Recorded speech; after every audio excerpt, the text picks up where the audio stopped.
Backed by over 30 years of experience, one of many reasons why we provide a lifetime structural guarantee.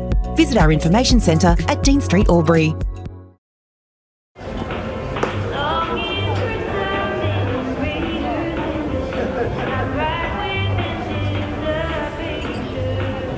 I reckon I'll go mid.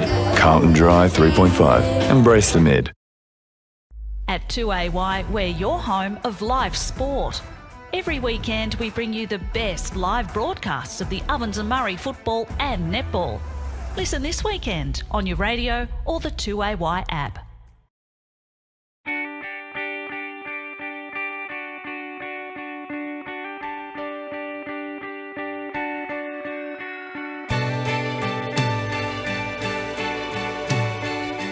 No one celebrates life like you do. At Tobin Brothers Funerals, we're here to help you celebrate the life of your loved one, your own special way. Tobin Brothers Funerals, celebrating lives.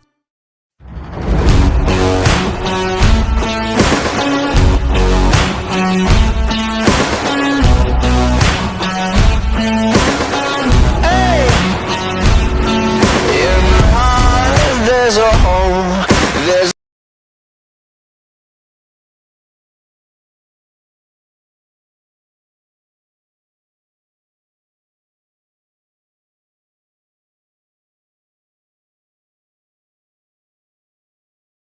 With Optus Home Internet, you get more yes. Whoa. Which means less family screen time and more harmony with powerful Wi-Fi. Woo. Get the Ultra Wi-Fi modem at no extra cost. Adroit Insurance and Risk, your local insurance advisor, able to tailor insurance programs to support your business. And we're proud to support our local community.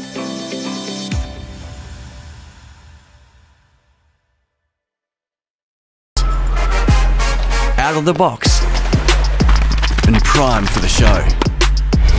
On your marks, get set. Being first out the gate. Get the fit you need. The athlete's foot. Fit for every run.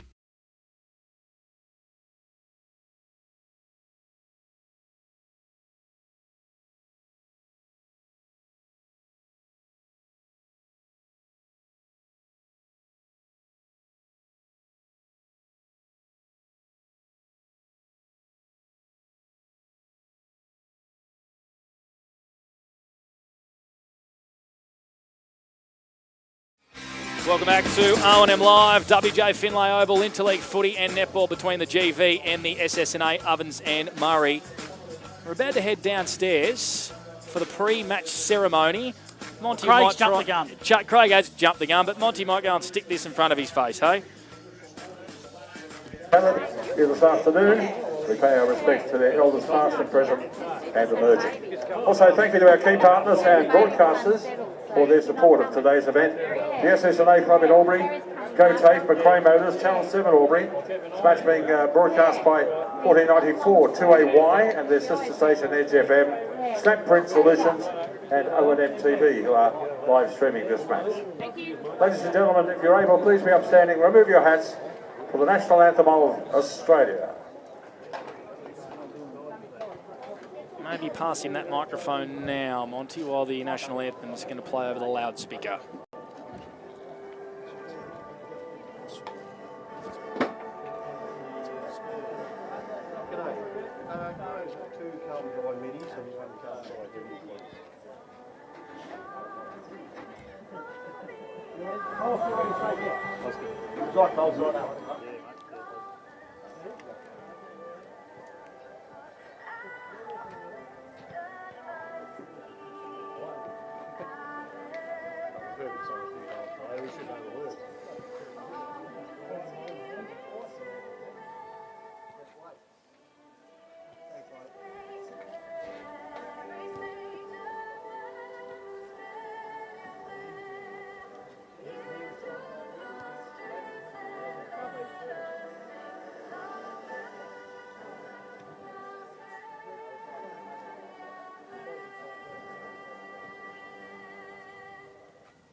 Righty, outside of a few blokes ordering a couple of frothies at the bar, we hope you enjoyed the national anthem as the Goulburn Valley head to the positions, and so do the Ovens and Murray. My name is Blake Panderescott. Hope you're having a great Saturday afternoon. David Wink, who are we taking a look at today on the 40-wing stat sheet?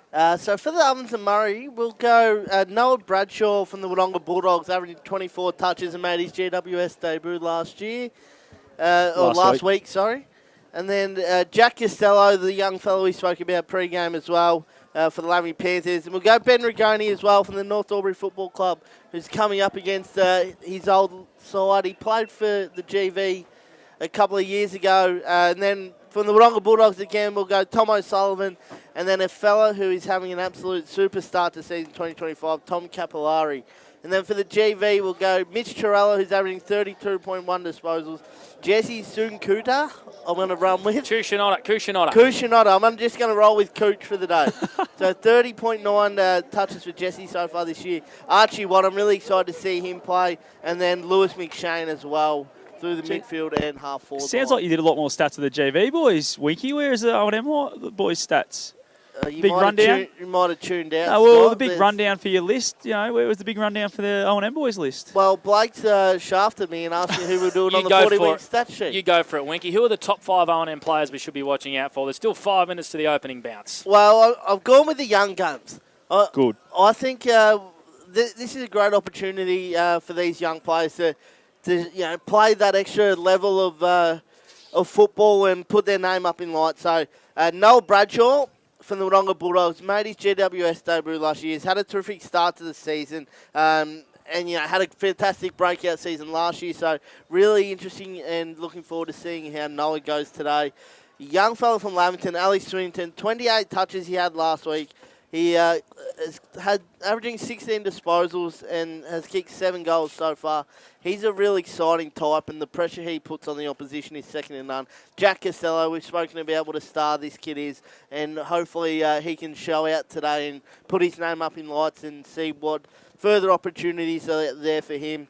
Tom Capillari, he's actually VFL listed to North Melbourne, and I have no idea, Mont, how your football club is not picking him. Because we've got a fully fit list at the moment, David. That's what happens when they're only aligned. They're not actually VFL players, Well, if I'm North Melbourne, I'm probably taking Tom Capillari over a few of the blokes you got. Capillari or Capillari? Whatever you want to go with. The Kappa. The Kappa. And then number 1 on this list is Josh Murphy. Now, Josh Murphy made his Collingwood debut a couple of weeks ago. He currently sits second on the Doug Strang medal list. He's an absolute star. He's athletic, he's agile, he's quick and powerful. Hopefully he can put in a show today. And like Caelan Bradkey and Riley Bias and those before him can get an opportunity at the next level. But Gussie mentioned that his preparation may not have been real flash, so interested to see how Murph rolls out today. I never said that. I just said it was different. Monty, the toss has been won. Looks like Cody Shutt has won for the O&M. The new O&M captain, which I'd love to see because Cody Shutt's one of the good guys in the Ovens and Murray. He's won the toss and will kick to the town end, the Evans Street end. So, O&M with number 1 win for the day in the senior game. Absolutely. You are our resident crowd guesstimator, Monty. What are you sort of thinking in the I'm thinking we're about the 500 mark at the moment. I think once the netball finishes up, there might be another couple of hundred sort of over there. So, about the 500 sitting here watching the footy at the moment. Oh, fingers crossed they're in for a decent, up on the balcony too. Decent showing. They could turn it on the balcony, I reckon, today. They could. They do like having a few refreshments on the balcony. Do the GV. So not too far from getting underway here. Oh, thank you. As Monty just said, the Ovens and Murray will be kicking to the town end, the Evans Street end. And the GV will be kicking to the left of your screen, the bar reserve ends. Hopefully no one's ordering too many hamburgers during the first quarter, Monty, because the barbecue is well and truly rocking below us. I tell you what, it smelled good, didn't it, when I was up there pre-game? So I'm sure you'll head down there at half-time, you and Panda, while me and David take over the show, that you'll go down and just have another one. Just support the local clubs. Absolutely. Look after the Rovers. Righto, gents, give us a tip, Monty. O&M, 4 goals. Van Winkle.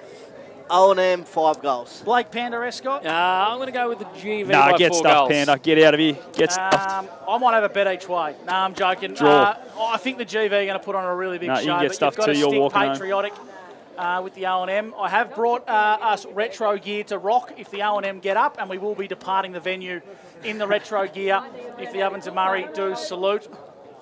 So 1 minute away from the bounce of the ball here. Looks like a couple of starting positions are going to be as expected. Holland up in the ruck against Christie. A couple of changes with the O&M side. Simon Curtis starting half back and Jack Costello off the bench, boys. Off the bench, okay. Well, at least he's not starting in the back pocket, Monty. Yes. Here we go. Interleague footy on O&M Live. It's the Ovens and Murray versus the Goulburn Valley with Blake Pander-Escott. Alrighty, the Ash Wilson Trophy. And the first tap down went to Will Christie. And the umpire says, give it to me. We'll ball it up. Big Will, of course, one of the best ruckmen in the competition with the Wangaratta Rovers, and Ash Holland for the Shep Bears contesting it there. Rigoni going in hard against his former league where he won a Morrison medal. And after that, we're going to have another ball up. We haven't moved too far from the centre circle here at the WJ Finlay Oval. Any win, Monty, at all? Yeah, probably a goal, maybe goal and a half heading to O&M's way. So the Ovens and Murray win it back here. Bradshaw going to pump it to the top of the goal square. Bradkey getting two hands to it. Too good for Aidan Robinson. Great delivery from Bradshaw, and the Doug String leader will line up for the first goal inside 30 seconds. That's why he got a gig in the VFL last week for GWS. Bradshaw. That was unbelievable. Clearance work and a nice kick straight to the hot spot. And we know how big and strong KB can be when he gets up at the footy like that. So Caelan Bradkey, who's kicked 19 goals in 6 games for Cora Rutherglen, can go back for the first major of the afternoon and give the Ovens and Murray a red-hot start. Makes no mistake. KB shelling peas, and the O&M are off to a beauty. They go to 1 straight 6. The GV really yet to touch the footy. Monty, a great start for the Golden Black. Yeah, absolutely. Just that clearance work was fantastic. Will Christie's tap work as well. Bradshaw's kick to the hot spot, and that just shows how dangerous the forward line might be for the O&M if they get it in there enough. Noel Bradshaw with an early stat on the 40-wing stat sheet, boys. Beautiful delivery in there to KB, who finishes it off, as we know what a superstar player he is. It's a real gauge for KB's game early when he finds the big sticks with his first look. A scary prospect for the Violet Crumbles this afternoon. So the Ovens and Murray draw first blood. Give that one to Christie in the ruck, sharked it forward. Head of the football there is Watt for the GV. Gathers once again, but now Will Christie for the Ovens and Murray gets it going to centre half forward. Leading up on the second bite of the cherry. Nice grab there from Xavier Laverty. The Wangaratta Magpie sells a bit of candy. Now goes by hand. Kicking from 55. Is it Hewitt, top of the goal square? It's across to her left for a minor score.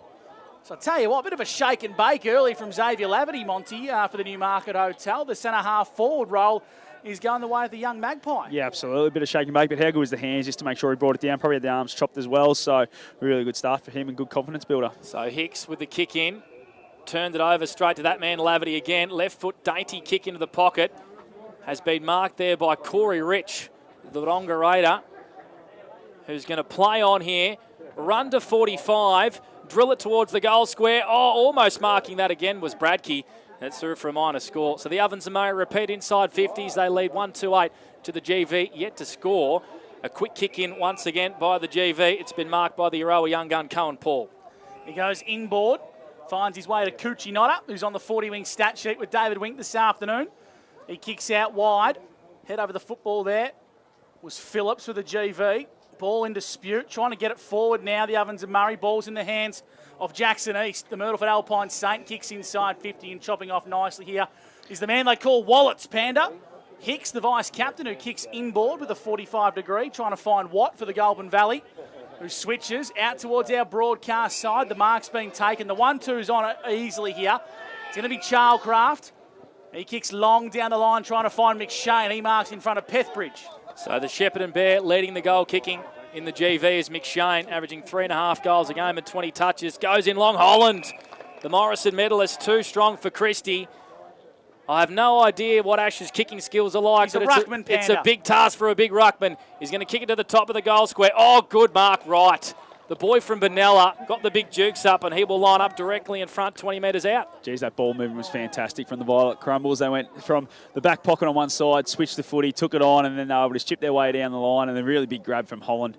It just shows that Will Chris is going to have to be on his game today and make sure he doesn't allow those marks around the 50-yard, because that kick there, very dangerous, and should go back here and put this one through. So former Gold Coast Sun Academy player, 21 goals in 7 games for Benalla Saints, just down the road from us in Wangaratta. And he kicks the Violet Crumbles, the Goulburn Valley's first goal today. They go to 1 straight 6 to the Ovens and Murray, 1-2-8 here on the Steel Line scoreboard.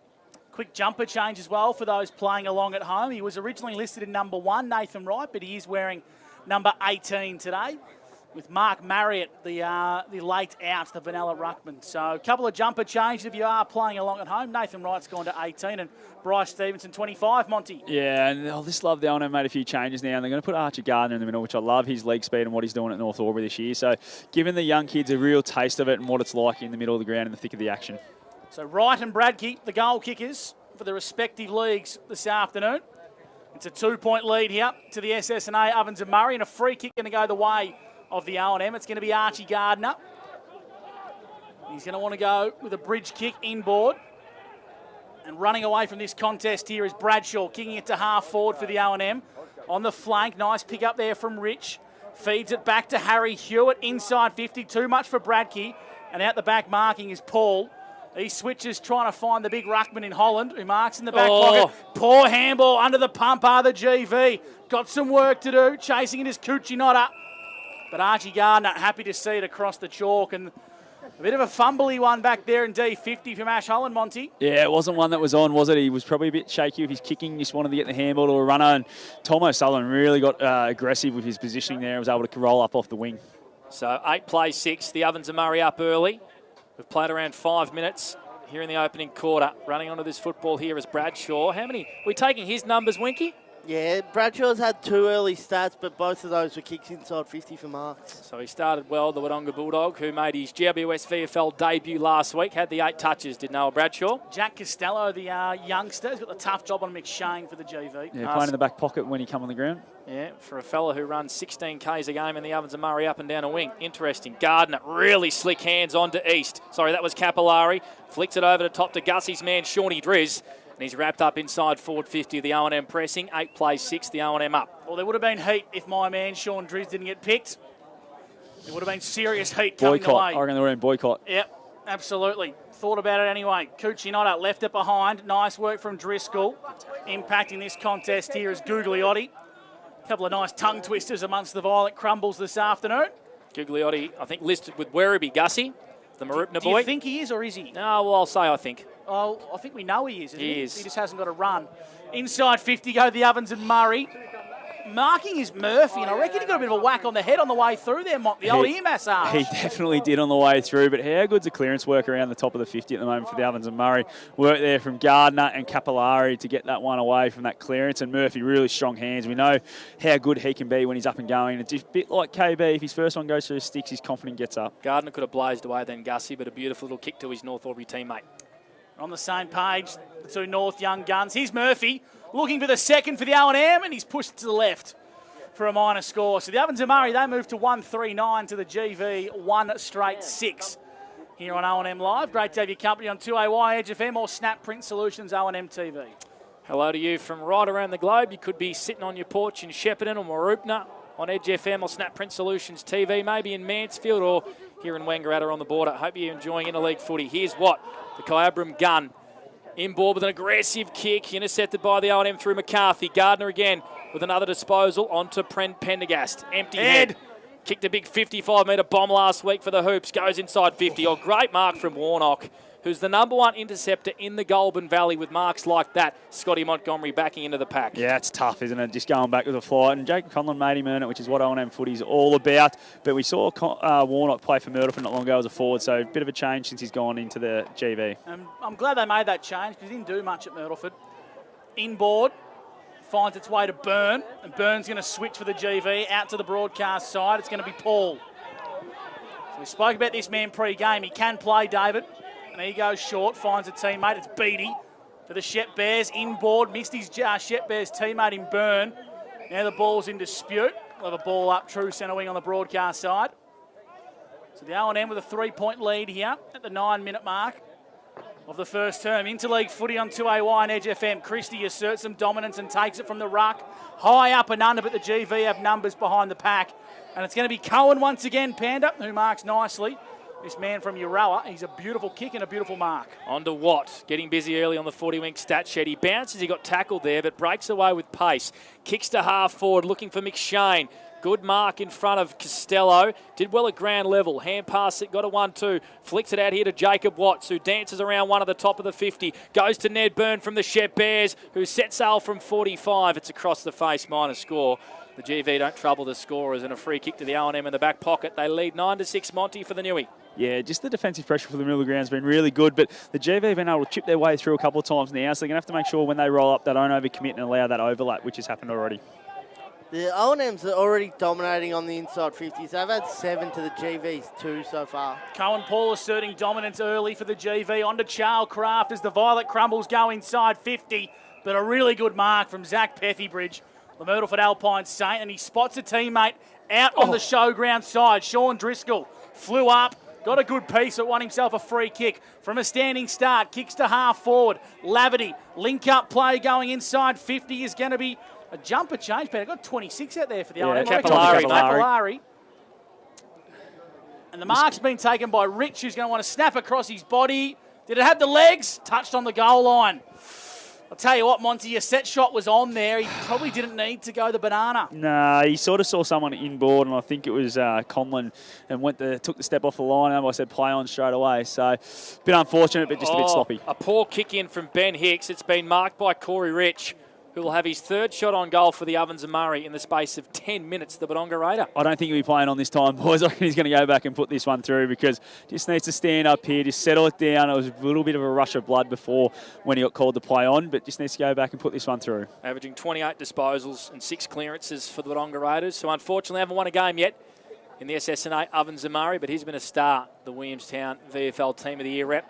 40 metres out directly in front. He's hooked it to the left. That's his third minor score from Corey Rich, and the Ovens and Murray moved to 1-4-10 to the GV 1 straight 6 on the Steel Line scoreboard. What do you got for us, David Dawson-Wink, for 40 winks? 8 inside 50s for 4 marks for the O&M. They really just need to take those chances when they go back to have a shot on goal. Hicks kicked long from full-back, and it's out of bounds in front of the grandstand here. We'll go boundary side. Scott Montgomery for the Newmarket Hotel. Yeah, really aggressive positioning from the Ovens and Murray defenders. They're getting up really high. Peffbridge, Morrison, Shutt. They're all playing up around that wing half forward, just trying to make sure they lock this ball in. And looks like Ash Holland is resting deep, so they're going to utilise the 2 rucks here.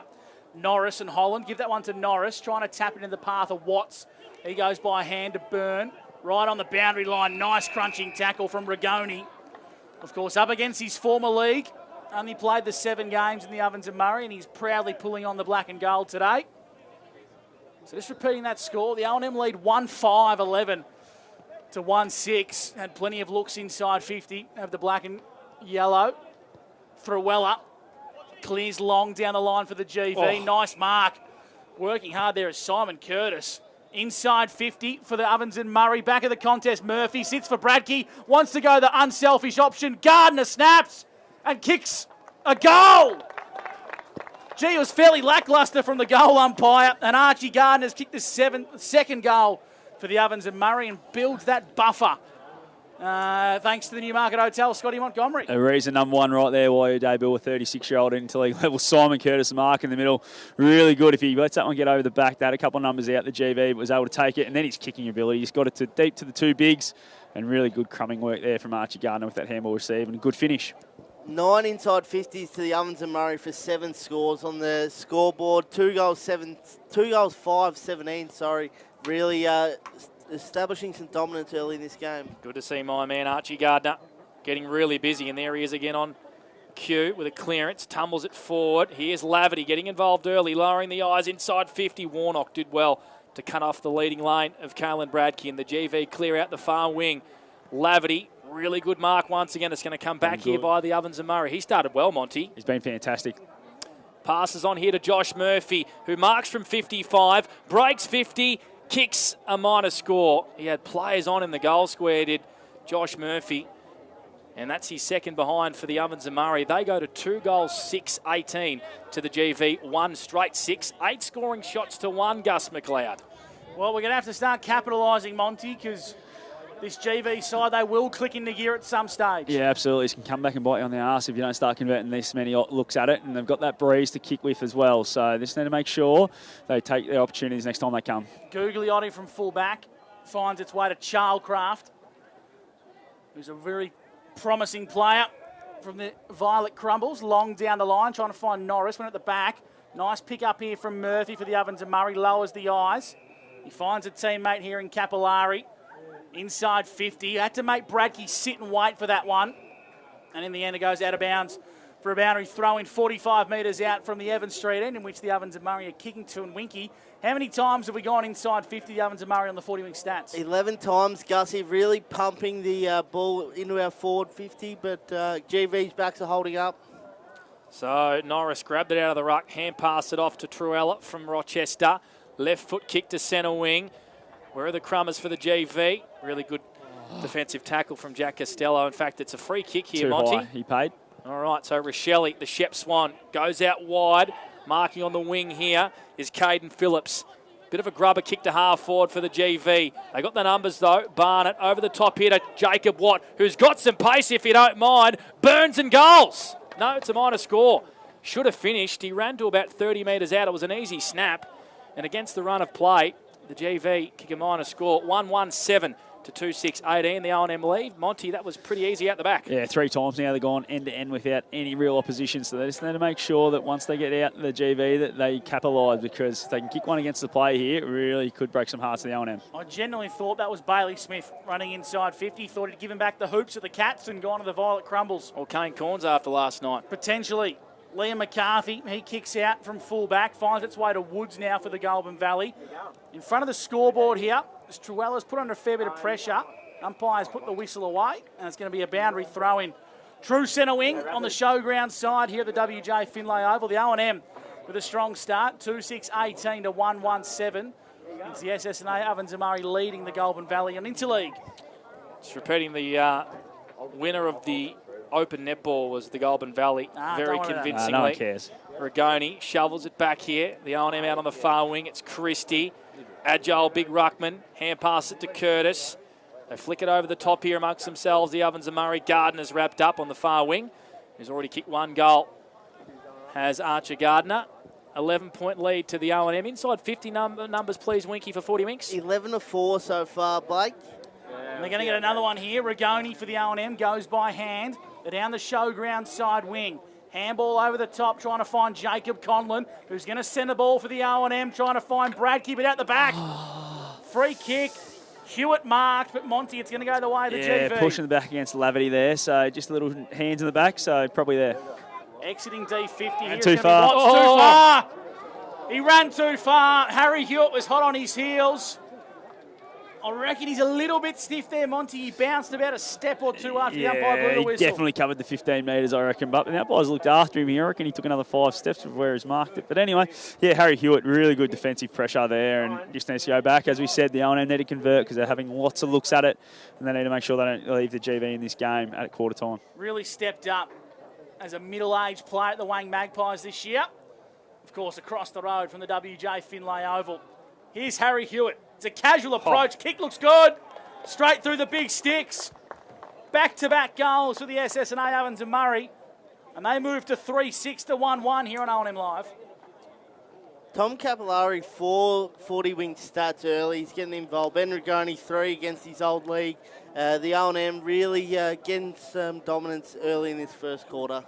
So a 17-point lead to the Golden Black. Tell you what, Jacob Watts looks like a player, Monty. He's got some speed. Yeah, really quick, isn't he? He's been quite sharp when he's had the footy in hand too. So I like the look of him. Bailey Smith. That's what we're rolling with today. Baz Lenker. Yeah, Baz Lenker. Some really good Twitter work from Baz Lenker. Yeah, might be in a bit of trouble after that one. I'll tell you about that on the break. It was sensational. Here's Archer Gardner getting a lot of the football in the middle. I want to be at their grand final party. Tom Sullivan goes out really wide. East. So good above his shoulders is Jackson East for a young fella. I thought you were going to say a little guy. Sorry, a little guy, I should say. Well, he is little and he's young, so take your pick, Pam. Yep. Here's Archer Gardner again at half forward. Hand passes to East, who's been caught holding the ball. That's slow. A great run-down tackle there from Nathan Rochelle, the Shepparton Swans captain, and the GV have it on the far wing. Here's Ollie Warburton. who goes short. Beautiful mark by Nathan Wright, who's kicked the GV's only goal. Tried to go over the top with a fancy little hand pass, but the Ovens and Murray's pressure's been outstanding. Gardner once again at ground level, left the footy behind, applied a tackle on Warburton. And we'll have a ball up to the left of the scoreboard, which reads 3-6-24, the Ovens and Murray to the GV 1-1-7. The only goal to the GV going to Nathan Wright from Benalla. And he's got the match-up on the Ovens and Murray captain today, of course, former Benalla fullback and Charlie Morris. And we've got a ruck infringement here, Monty. Cody Shutt's captain too, not Charlie. Oh, he's the assistant coach, I should He is, say. yeah, but a free kick there, holding the man against, I think it's Will Christie. So Holland, not his best kick, turnover here. Here's the captain, Cody Shutt. He knows this ground very well, illustrious career at the Rovers, now joining Connor Otherglen in 2025, and he finds empty head. Our man Ned Pendergast, don't know what this bloke's going to do to get a crack at Williamstown. His kicking's exquisite. Costello, handballs over the top, bit too much for Curtis. The O&M come in numbers, free kick here. Too high. It's going to be a high. Charlecraft, the recipient, lowers the eyes, nice looking kick. Right, goes on the overlapping run inside 50, goes Byrne, and McShane marks out in front. I don't know if that's the matchup on Pethy Bridge. He's got a bit too much pace, Monty, this McShane. Yeah, he does. They saw Costello was with him for a little bit there early on when he went on the ground, and now Pethy is obviously, I think, just a broken play, so I don't think that's the exact matchup they want for that turnover through the middle of the ground from the O&M. Not sure Costello's playing in the right position at all, Gussie. Agreed. Leading goal kicker in the GV is this bloke, McShane. It bends it back beautifully. It started left goal post, but it just didn't quite have the leg. I don't know if he struck it all that well. Minor score for the GV, 1-2-8 to the Ovens and Murray, 3-6-24. Here on O&M Live, and it's going to be Leo McCarthy at fullback. Look at this left leg from Liam McCarthy. Beautiful kick. Finds Costello. Dropped what he should have marked in the end. Jed Woods from Marupna swoops.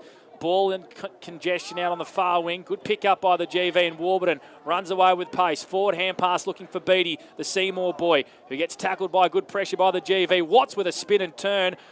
And a flying shot on goal here from Charlie Barnett. Left foot kick. Oh, big fly from McShane out the back, not able to mark. And we have a boundary throw in the forward pocket for the GV. Repeat inside 50s, but they trail by 16. 24-8 at the 21-minute mark for Maccas. David Wink, what do you got for us? They're up to 6 inside 50s now, the Goulburn Murray. Like you said, repeat inside 50s, but the Ovens and Murray defenders winning those one-on-one contests. The ball's in dispute here at ground level. McShane went for a toe poke, smothered off the boot. Still in dispute. Head over the footy here is Byrne. Left it behind. Nice tackle applied there by Bradshaw. And the GV will get a stoppage. Tied up in the pocket here. Showground side, bar reserve end. 15 metres out from goal. Christie, nice ruck work. Cody Shutt over the footy. Handballs nicely to O'Sullivan. Now Rigoni under the pressure. They've got a nice link-up handball. Now the Ovens and Murray are away. Kick goes long down the line from Swinnerton for the O&M. Sean Driscoll marks at centre wing and wants to find an option. The give and goes on. It's Bradkey. Bradkey inside 50. Got Laverty in a one-on-one. Did he get it, Xavier? No, he didn't. Great defensive work there from, I think it might have been the jumper change there, Panda and Stevenson. Yep. And now the ball's in dispute. It's going to be Josh Murphy snapping and goaling. Made a bit of a meal of that to the O&M, but all's well that ends well. Josh Murphy, he's found his first after kicking two behinds. And the O&M, Monty, for the Newmarket Hotel, are really capitalising inside 50. Yeah, they did then. And I tell you what, Xavier Laverty's effort there after he dropped that mark to get up and put the chase on, put them under the pump, and Josh Murphy ends up with the intercept. But put that down to the chase from Xavier Laverty, boys. One area the Ovens and Murray is dominating is the centre clearances. They're leading 5-0 here, and I'm sure that this one will get going their way and we'll get another goal before quarter time, boys. Oof. So a really interesting exit from the GV. Murphy snapped and goaled. Good for the young man's confidence. Of course, have yet to get a game, played one game for Collingwood VFL. Here's Watt. Swings it around, kicks it, 40 from goal. GV kicking to the bar reserve end. Costello with smooth hands out of defence. Kicks to the far wing. Makes young Swinnerton and his Lavington teammate work. Gugliotti does well, wins it back for the GV. Shovels it back to Cucinotta, but the O&M get there in numbers. Swinnerton does well. Inside hand pass to Capillari. They link up by hand. O'Sullivan pops it over the top to Costello, who's getting going now for the O&M. Kicks inside forward 50. Oh, the GV boys sport each other, and Josh Murphy's the recipient. Crumbs and goals. That's his second in a minute for Josh Murphy. Not sure what the GV boys were doing there. I think it was Warnock and Robinson, but the O&M pounce. How good was the effort from Swinnerton here on the wing to go to ground, got up, got the handball, and then a link-up play from the O&M. That's just magical football and a nice long kick. And, yeah, there's no communication from the GV boys. And there again, Josh Murphy, 2 in a minute. We spoke about Josh Murphy pre-game, boys. He's already got had 4 shots on goal, and he's really stamping himself on this game early. We've just had a report come through of a lot of traffic on Evans Street. Must be all the GV fans heading back to Shepparton. Ta-ta. 36-8, we lead early through the O&M, 24 Let's not go minutes too early, boys. Let's not go too early. To 2023. We've been here before. Exiting the centre clearance was Bradshaw for the O&M up to half forward. Trailing his team, or opponent there, I should say, was Rich. Fed it back to Murphy. Now Murphy lowers the eyes. Breakdown in communication. We're pushing the back. Our ball. Oh, it's a free kick. It's going against Gugliotti from Kai Abram, and it's going to go the way of the Ovens and Murray. Swinnerton. It is Swinno. Panda's man from Lavey, and I don't know if he's got the leg for Nah, he's got this. He's definitely got the leg, mate. He is an absolute superstar with ball in hand, and I reckon he'll put this one through. Gee, you've really mozzed him there, Mike. I have. If you missed this, he can come see me after the game. But I just love the way he goes about his footy, this kid. My apologies to you, Dom Gugliotti. It's your cousin that plays at Kai Abram. So here comes Swinno. The boys have said he's got the leg, but he doesn't quite have the accuracy. It's touched on the goal line, through for a minor score. So the O&M, 5 goals, 7. The GV, 1 goal, 2. Panda. We played 25.5 minutes here on O&M Live. Fair to say the GV boys are under the pump. Good. Here in this opening quarter. Need to find some ascendancy. It's been one-way traffic. It's a 5-goal lead to the Ovens and Murray. Phillips in the back pocket for the GV. That kick is ordinary. It's out of bounds on the full. And Will Christie is going to have the chance to pump the O&M back inside 50 late here. Sun come out after a bit of rain, which is good to see for the farmers in the last 24 hours, but the weather gods have looked after us here at the WJ Finlay Oval. We've played 26 minutes, so there's still enough time here for the O&M. What's a kick? 7. Kick 4 or 5, I reckon. Still enough time. Will Christie. He's going to pump this one in very long. Going to land about 30 from goal. Oh, Warnock. How good and clean was that from Nick Warnock with an intercept mark for the GV, and they're away here through Warburton on the broadcast side. They've got nothing down the line. Coochie not up, marks across half back, comes inboard, nice looking kick, Burn. Umpire says no play on. Now he calls him to go. Swinnerton's pressure was good. Coming back inboard, nice ball to Barnett as he kicks through the corridor. Watt's got a nice bounce now, paddles it to his own advantage. Kicks on the non-preferred up to half forward. Here's Watt. Sells a bit of candy, wants to find the right, kicking on goal to the bar reserve, and Pendergast. Read it like a book for the O&M. And maybe Archie Watt. I don't know if he's got a gym in Kai Abra, but maybe he could jump on the leg press, Monty. Just another effort there, boys, by Will Christie. A big ruckman. He ran 50 metres. Just put a little bit of pressure, made Watt step back inside. Absolutely unbelievable effort there from the O&M boys. So Capillari has been starring for Myrtleford. As soon as I pump you up, Kappa, you turn it over. Kuchinotta, the Shep United co-coach, inside forward 50, looking for Jacob Watts, who's probably been the Golden Valley's best player in the opening quarter. But the Ovens and Murray win it across half back. They kick up to the wing. Rich is in a paddock. Comes on the inside, kicks to half forward. It's been marked here by Simon Curtis. The Myrtleford Alpine Saint inside 50. That is a beautiful kick from Curtis. On to Conlon. He's going to run around here and kick it into the leading lane for Murphy to get shoved in the back. Absolutely, Umpire said, yep. Paid a tunnel. It's a free kick to Josh Murphy. He can go back for goal number 3 in the first quarter, Mont. Yeah, again, Simon Curtis worked across half forward there. Just took the mark, went on straight away, knew he had second option forward. Found Conlon and really smart play. Kicked it to the hot spot, and Murphy, who's been the hot hand with 2 already in this quarter, can go back and kick his 3rd after the siren. So Josh Murphy, sort of game that will get you noticed back at his VFL club if he can come out and kick a bag today.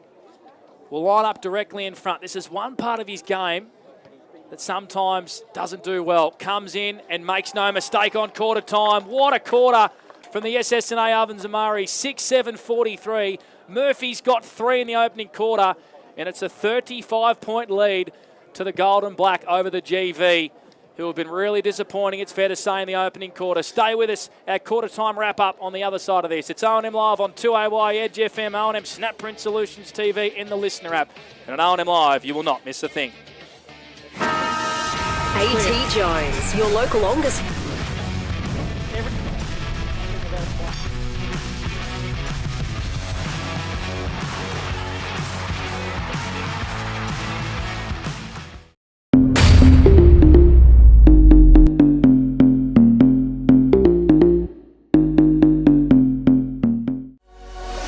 your future look like? Where do you want to be? Whatever it looks like, with GoTAFE, you've got this. Get real skills for real jobs and careers right now. Search GoTAFE today. The Ovens and Murray Football League is proudly sponsored by Opal. Thinking packaging? Discover Opal.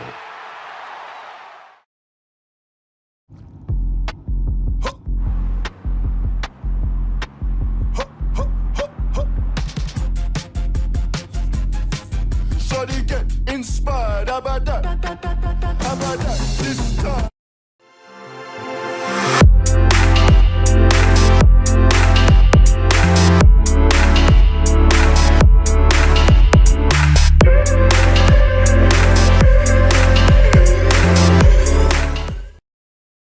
Welcome to Sundancer Homes. We make building your dream home exciting and stress-free.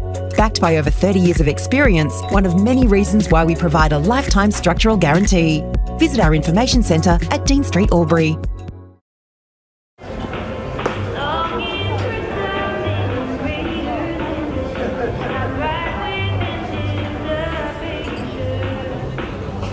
I reckon I'll go mid. Carlton Dry 3.5. Embrace the mid. At 2AY, we're your home of live sport. Every weekend we bring you the best live broadcasts of the Ovens and Murray football and netball. Listen this weekend on your radio or the 2AY app.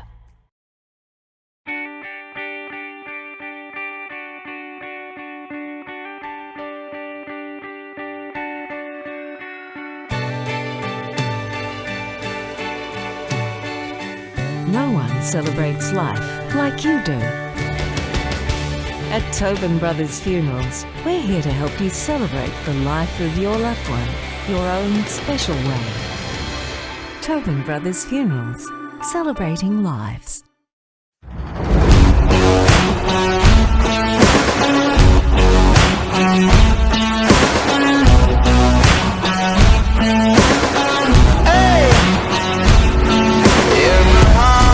There's a home, there's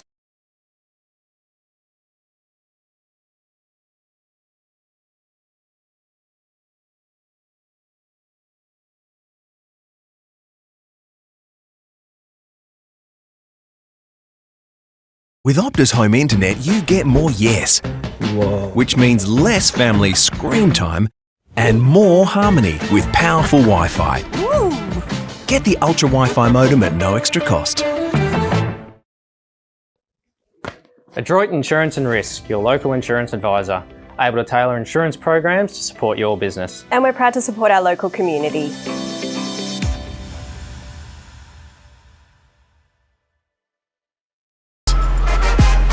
Out of the box and primed for the show. On your marks, get set. Being first out the gate. Get the fit you need. The athlete's foot. Fit for every run.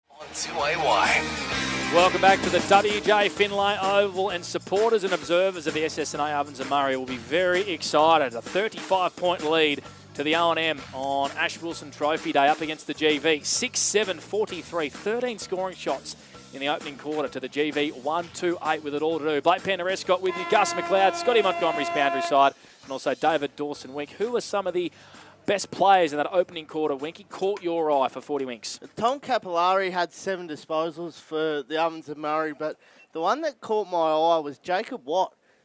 Gussie's called him Bailey Smith. He looks like he's got a lot of pace about him and really dangerous and takes the game on when he gets the ball in hand. He's been probably the Golden Valley's best player. We'll take this opportunity now to go boundary side to Scotty Montgomery. Actually, no, we won't because he's down there listening to... Oh, yep, he's down there. How was the address from Jake Sharp, the coach of the Ovens and Murray? Yeah, I didn't really listen to him talk. I listened to the groups talk early and then went and listened to the GV huddle. But the groups were really happy, especially their back six. They obviously a really good message. We mentioned it during the call. They're getting really high. They're really trying to pressure the ball as it's coming through. And they've done that so well. They've been able to chop off the GV a couple of times. They did just say, let's make sure if they do get out, we've got that weak side help from the wingmen and whatever. So let's call them back. Listen to the GV coach, but he was very disappointed with their midfield group. He thought that they were very reactive, weren't able to locate early enough if they didn't win the footy, and they were sort of caught in between and gave too many handballs over the top for the Ovens and Murray to just get through them too easily. So they just need to work on that this quarter and see if they can get back in the game. The head coach of the Goulburn Valley, we should say Dale Osborne, with that opportunity today. What caught your eye in the opening quarter, Gussie? Well, no one from the GV really. They didn't really show up, if I'm being brutally honest. Not at all. If you have a look at the 40-wing stat sheet, the GV have brought in their best ruckman in the competition in Ash Holland, also supported by certainly a premier ruckman in the competition in Zach Norris. And the centre clearances stats, Winky, off the back of that are quite alarming for the GV. 7-0 in the centre clearances. So that to me says they're not getting first use of the footy, certainly at the centre bounce, but maybe around the ground. They're going to have to try and win a bit more of the footy, but I think Will Christie's doing a really good job, Monty, as being the best ruckman mobily around the ground. Absolutely. We know how good he is in the Ovens and Murray, and he's just showing it again today. He can step up to another level, and Jake Sharp did single him out when he first came out and went and just made sure he knew how good he's going because he's getting them on top. So if you just joined us, 3 goals to Josh Murphy, the North Albury product in the opening quarter. 1 to Kalen Bradkey from Corowa, 1 to Archer Gardner, also from North Albury, and 1 to Harry Hewitt from the Magpies. Nathan Wright, the only goal scorer for Benalla in the opening quarter. Here's Gus McLeod on O&M Live. The O&M lead 43-8 here, and winning the ball at the coalface is Rigoni for the SSNA Ovens and Murray. Will Christie lost his footing, got the handball away, and now they bring it out via O'Sullivan, and he finds a teammate in Rich, the Wodonga Raider, in his first season in the O&M. He's wearing number 11, which looks like a rather large one, Monty, I might say. A bit like his Wodonga Raiders teammate we had to call last week. I think so. Out wide, ball's in the hands of Bradshaw. His numbers for 40 winks, please, David. He's up to 5 on the 40 wing stat sheet. Inside 50, Bradkey had 2 to beat. The 2 prevail. Tracking it to the boundary line here is Paul. He's kicked it out on the floor, I reckon boys. he's toe poked it across. Monty, he has. Yep. And KB's going to get a free kick here. Tied up in the pocket. Wrong side for him. If that was this side, he'd be putting that through post high, I reckon. So he's in the showground side, the right foot up. I'm going to say he's going to start his approach from 45, maybe 50. And he's got enough runway here to build some momentum, but accuracy will be tight. Yeah, not deep pockets here at WJ Finlay, so every chance he could do this. A little bit of left to right from KB. He's already got 1, does Kalen. Certainly got the distance, accuracy. Doesn't quite have it to the far side for a minor score. So the O&M move out to 6 goals, 8-44 to the GV, 1-2-8. It's a 40-point buffer. Just almost a 40-point buffer, Panda. It is. 36 points, I think you'll find, Gussie. So here's McShane, goes straight down the middle, finds Nathan Beattie, the Seymour Best and Fairest winner from last year. On to Torella from Rochester. Back to McShane, who's getting around the footy. Kicks to half forward, not a good one. Well done by Ash Holland, who spoilt what was going to be an easy mark from Pendergast. Morrison tried to tap it on the ground at round level. Hand passes to Pendergast. All this in the back 50 here for the O&M. Capillari brings it out to the broadcast side. They're flicking around by hands. Pethbridge has to go on his right. Interesting hand pass over to Curtis. This is good pressure. They force the O&M right back to their own defensive goal square. Morrison clearing kick outside forward 50. O'Sullivan not able to mark. Cohen Paul with a great intercept for the GV, who marks 65 from their goal. He does. The man from Euroa comes inboard. Now the GV go inside 50. Uncontested mark has been taken by Pendergast for the O&M. I really don't know what this bloke's sort of do to get a go at VFL level, Monty, with Williamstown. Yeah, especially being in a standalone VFL club, you reckon he would have had a real good crack at it by now, but I'm sure Yarrawonga are happy with all the injuries they've got that they haven't lost him to just yet. Will Christie, long down the grandstand side for the Ovens and Murray. Laverty got a fingertip on it, but not enough to keep it alive. And a boundary throw in right in front of you, Monty, for the Newmarket Hotel. Yeah, really good contest again. Laverty come right up there just to give his team a bit of a chop out. And yeah, just the option, take it out of bounds and start again because we've got that bit of a dominance in the clearances at the moment. Hope you're enjoying the broadcast. All thanks to the SSNA, 1494 2AY, McRae Motors and GoTafe. Interleague footy and live and well for the Ash Wilson Trophy. Chalcraft grubbers it down the line. Here's Hewitt, been prominent early for the O&M. Kicks down the line, not a good one. Once again, two GV boys spoil each other. It's been mopped up at ground level by Paul. Asked a lot of Stevenson. Charlecraft goes in there. Gives it off to Stevenson. Paul, good pressure here by the O&M. Chuchinotta's kick, not great. It's been intercepted by Hewitt once again. Grubber kick up towards half forward. And Hicks from Marupna intercepts for the Violet. Crumbles, and he switches across goal here to Robinson. Robinson, showground side here for the GV. Dangerous kick inboard, works out okay. Been marked by Watt. He lowers the eyes. There's a nice build-up play here. Ball's in the hands of Barnett from Kai Abram, who looks a player. Penetrating kick inside 50. I reckon McShane got a good enough piece of that. Yep. Mount Morrison for the Ovens and Murray intercepts. He wants to lower the eyes and come down the broadcast side wing. I tell you what, Monty, I reckon McShane had all of that. He's a bit stiff not to get a mark. Good call by the umpire. Really good call. Empty head all over it. Inboard, mark's been taken here. Capillari goes by hand. Costello over the top, 1-2 with Harry Hewitt's on. Now it's going to be Costello to kick out wide, and in a paddock of spake is Bradshaw. Bradshaw just forward to centre, far side. Really good ball movement here by the O&M. Gives a 1-2, pops it over the top to his Wodonga Bulldogs teammate. Used to play for Seymour, Tommy O'Sullivan. Kicks a minor score, looked really good. The goal umpire got me excited. Minor score, great ball movement by the O&M. They move to 6-9-45 to the GV, 1-2-8. Ben Hicks with the kick-in duties. David Wink for 40 winks. Lewis McShane's had 7 disposals for the GV. Looks the most dangerous one when they go forward of the ball. So Ash Hicks, or Ben Hicks I should say, from fullback. They call him Wallets Panda. Is he rich? Apparently he's got heaps of it. Tight ass. And doesn't open the wallet either. Oh. GV umpire blew the whistle there. Yeah. I thought Norris had enough of that. Umpire said no. Kick down the line. Well done, Christie in front of Watts. Clever from Laverty. Went back inboard. Now it's Holland for the GV. Ball comes out the back of the contest. Well done there from Norris. Handballing over the top. Incorrect disposal was ignored as Rigoni kicks to Driscoll. Got a bit of attention late there from Beattie. O'Sullivan feeds it out wide. The Ovens and Murray go inside forward 50 with a narrow. They don't even go. It doesn't make the distance here. They're going to have to go inside 50 once again via Rich, trying to find top of the goal square. Laverty, front and square. KB on the left, snapping, goaling. Big KB, he's kicked his seconds. The O&M have got 7. And this is clinical, Monty, for the Newmarket Hotel. Just the link-up play, just really classy, really clean through the middle of the ground. And then the big forwards down deep are bringing it to ground level and giving us a chance at ground level. And we're snapping them through, boys, at the moment. Murphy, KB and Big Zave Laverty are all causing headaches, aren't they, boys? The 3 big boys for the O&M on fire early here in this second quarter. So it's a 43-point margin to the way of the SSNA Ovens and Murray. Bit of a training drill at the moment, I have to say. Pretty sure you tipped the GV before the game. Yeah. Blake. So did Gus, I think, as well. No. I said tight game, but that's wrong as well. And he stayed patriotic. Get the jackets out, boys, I reckon. Yeah, Kevin Sheedy style. We're calling this one now. Cucinotta out of the middle. Left foot grubber, kick to half forward. McShane does really well. Moves inside 50. Holland. I tell you what, they're coming now. They're coming. Panda. Still a 43-point margin. I saw Ash Holland's kick before. It wasn't all that great, but he's marked 20 metres out directly in front. That's what they needed, but didn't they? Centre clearance, give him first look at it going inside 50, and the big fella resting forward. Really nice set of hands there. Norris actually looks the better of the two at stoppage and around the ground, I reckon. Agreed. So Ash Holland, and I called that one pretty well as well. Never in doubt. Hooked it for a minor score from directly in front. And the GV, only 4 shots on goal. They go to 1-3-9 to the Ovens and Murray 7-9-51. All that happening on the Macca's scoreboard. We've played 7 minutes here, David Wink. What have you got for us for 40 minutes? That was the first centre clearance that the GV have had all day. Get it inside forward 50, take a mark, and there's just a lot of room from the ball when Ash drops it to when it hits his foot. So not surprised that he shanked that one. Something you never had to worry about, Winky? Not at all. The distance between your hand and foot? Not at all. I never got the ball, so it wasn't an issue.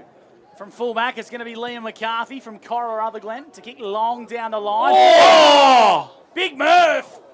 Where's the whistle, umpire? Any danger? Just blow it. Just blow the thing. Christie kicks to half forward, poor kick, and Warner, he marks uncontested. Can we put someone on him? Yeah, maybe. Now it's Watts, handballs out wide, trying to find a teammate in Gugliotti. He's got it on the showground side. He goes over the top to Cucinotta. Cucinotta, left foot kick, good one. Finds Jed Woods from Marupna. What a boys with headbands. Look at that delivery onto McShane. And the man who's leading the goal kicking for the GV will line up for his first 45 metres out, 45-degree angle. I reckon some of these forwards love playing interleague footy because you get delivery like that.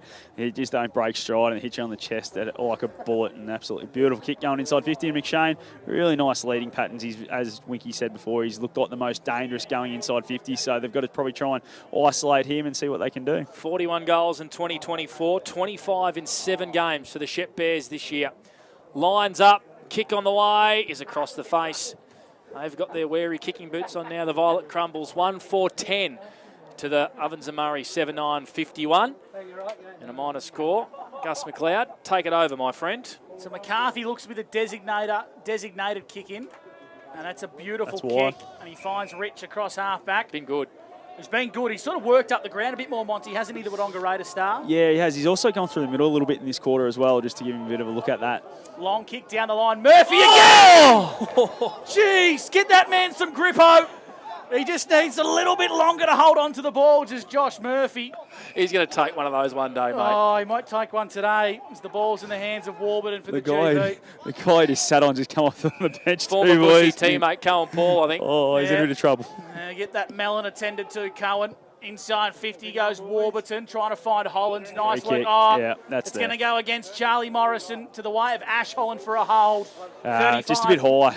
It was a high, was it, Monty? Yeah, he paid high. Just the arm slipped up as he tried to come around and spoil. And, yeah, probably the right call there by the umpire. But, yeah, Charlie's just got to be a little bit cleaner. Pass this off, Ash. So Ash Robinson, the captain, as Panda has pointed out, not known for his goal kicking. And he continues that trend with an out of bounds on the full.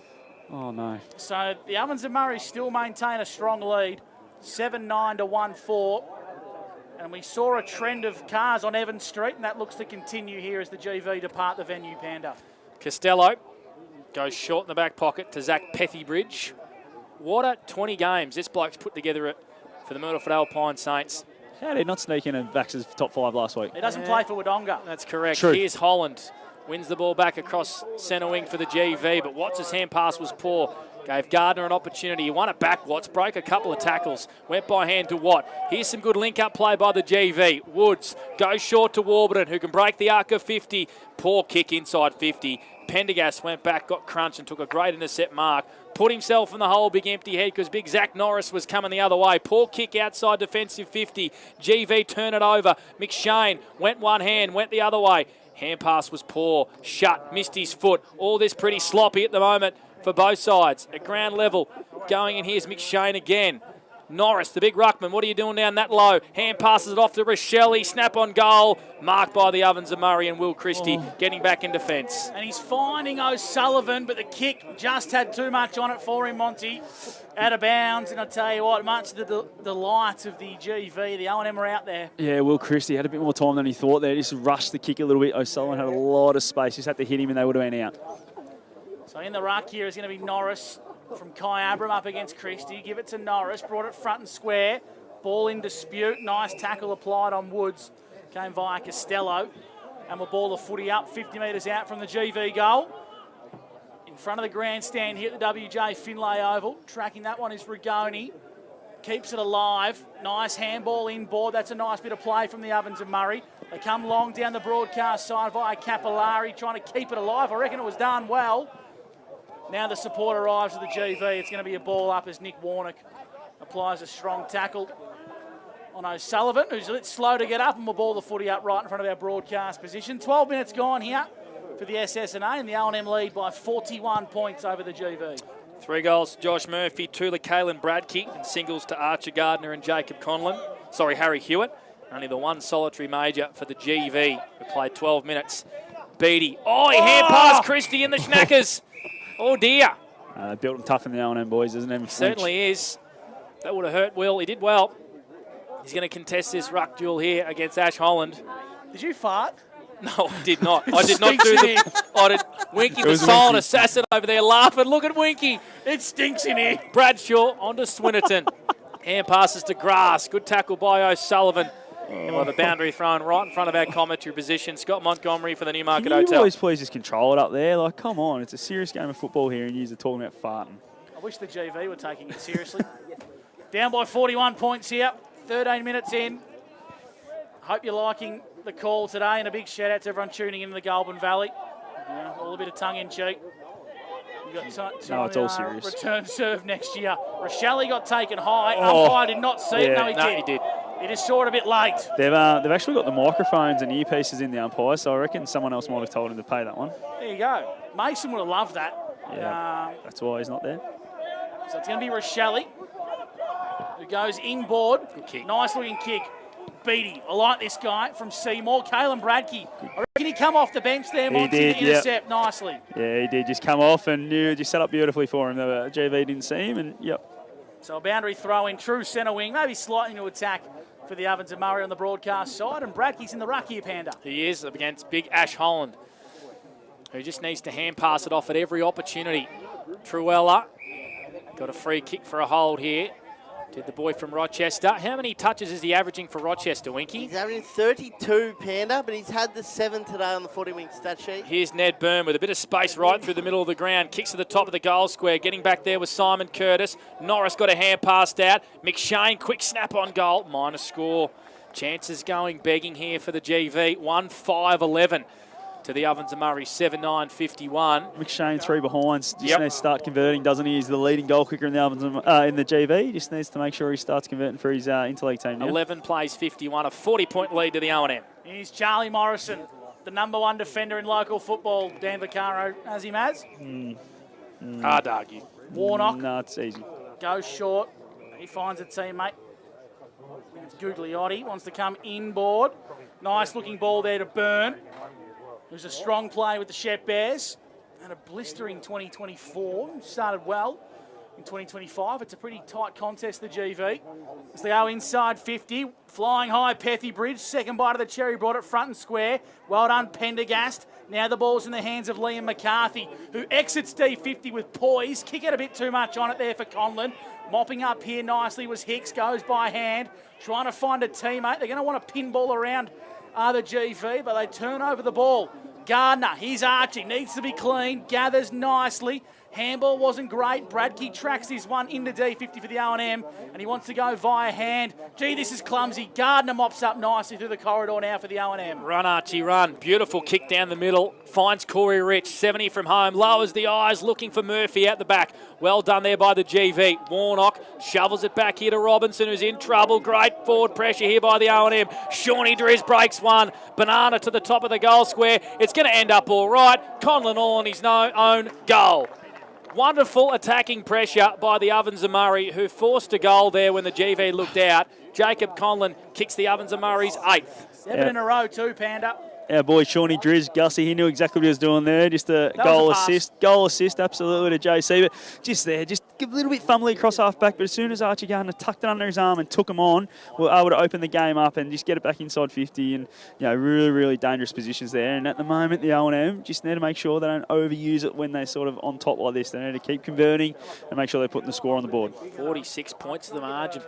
That goal comes against the play. The GV have had 9 inside 50s to the O&M's 4 this quarter. It's the barbecue below us, Gussie. Oh, I don't know what it is. It doesn't smell great. Trying to do the best I can here as the ball goes inside 50 for the GV. Well done, Pethy Bridge. Got a spoil. McCarthy tracking at one, lost it. Now in the pockets, Rochelle for the GV, kicking to the top of the goal square. Spills out the back. Well done, Pendergast. He was like a goalkeeper on the last line of defence. Cucinotta tried to soccer it through.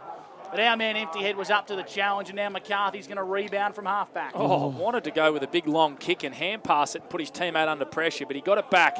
Looks for Laverty on the wing. Warnock. He's been their best player by a mile. We'd be 15 goals up if it wasn't for Nick Warnock right now. Yep, of course. Did spend a year or two with Myrtleford. Didn't get a kick at Myrtleford. Played as a forward, but transformed into the #1 interceptor for the GV, but gives it up there. Murphy on centre wing. Hand passes to Grass. Conlon comes up, meets the footy, and look at the O&M link up by hand. O'Sullivan has a paddock in front of him, takes a couple of bounces, beautifully delivered to KB. He ain't passing this. No way. KB can swing around here from 50.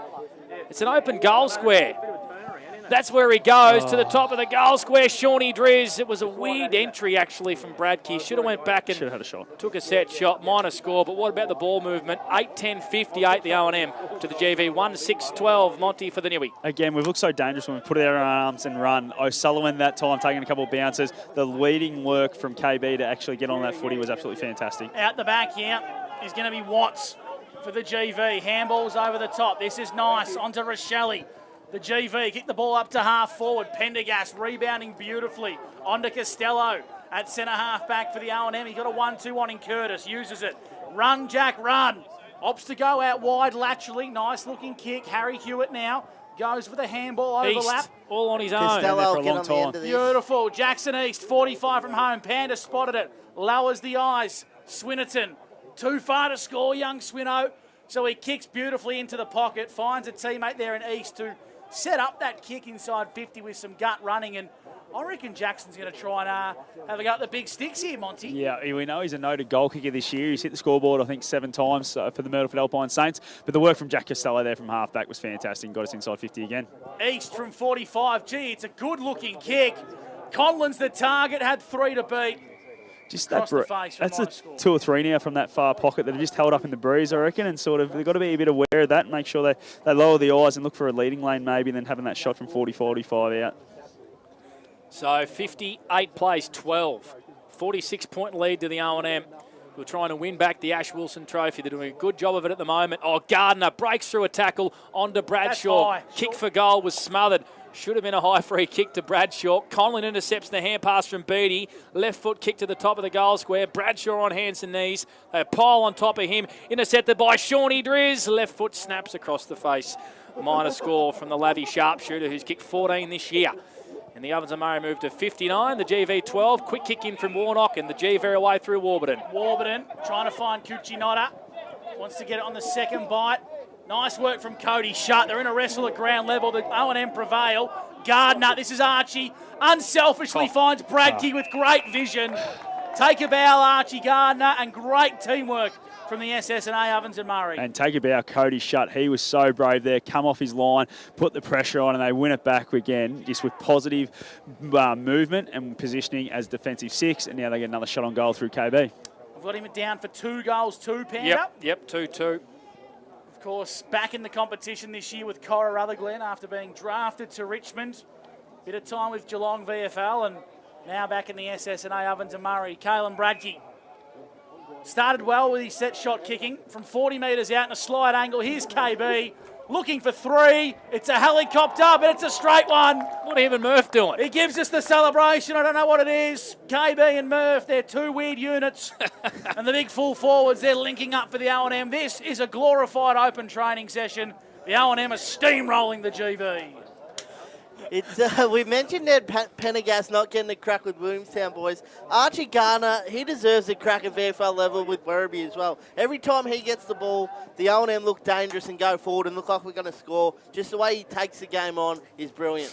I know you mentioned Empty Head then. He's been fantastic too at half-back with that positive positioning, and he's just getting up and cutting a lot of footy off that goes to ground. The one thing that Archie Gardner's had to work on, Monty, it's been his kicking, but gee whiz, he's used it well today. He has. He's just picked the right options. That's his thing, not trying to kick more than what he can. Cucinotta out of the middle for the GV, kicks it towards McShane, who snaps on goal, and he's kicked his 4th behind. Didn't even look at him, McShane there. 12 touches and 4 behinds for Lewis McShane. So a third of his disposals have been behinds. They move to 1-7-13, the GV, to the Ovens and Murray, 9-11-65. 3 to Bradkey, 3 to Murph, and as Gus beautifully called before, all one-way traffic here for the Ovens and Murray. Liam McCarthy at fullback, the left footer. He's going to attack the showground side here for the O&M. Kicking to a one-on-one contest. Well done by Christie. Works hard to get front and square. Rochelle for the GV. Handballs to Byrne. Byrne inside 50. Clever from Watt. Nice link up there with Truella, and it's going to go out of bounds for a boundary throw in 45 metres out from GV goal. The inside 50s, Winky, on the 40-wing stat sheet. Goulburn Murray have had 12 this quarter to the Ovens and Murray 7, but the O&M taking their chances when they go forward. The Goulburn Murray or the Goulburn Valley, Wink? Either or. They're behind and they suck. Truella snapping towards the top of the goal square. Intercepted by Ned Pendergast again. Well said, David. Give yourself a stat for that one, Winky, for 40 winks. So Sullivan goes down the line. Swinnerton, bit of work to do. Woods up against him. Hand passes it to Beattie under pressure. Kick might work out all right here for a Shep United man in Charlcraft. Too far out to score. He's going to kick into the pocket looking for McShane. Great fist from Pethybridge. Said, you're not marking that one, Lewis. That's out of bounds for a throw in deep in attack here for the GV, who trail by 52 points, 65-13, the 23rd minute mark, second term. I don't think Pethybridge would have minded if he marked it, Monty. It's not like he was going to go back and kick it. Yeah, exactly. Boundary throw in. Oh, you blokes. In the pocket here. Christie, really good in the ruck for the Ovens and Murray. Up against Norris from Kai Abram, who missed a lot of footy last year, Panda, with injury. Now he's got the duty back in the ruck for the Kai Abram Football Club. Nice work there from Rigoni. Spins out of trouble. Handball wasn't great. Up to the challenge there was Christie, who kicks long down the line and he finds Swinnerton, young Swinno from Lavington.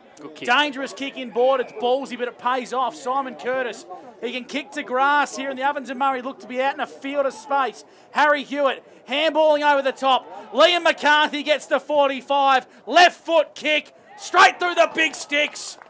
The O&M are running away with this one. 10-11 to 1-7. And let's hope after half-time they come back on the ground, Monty.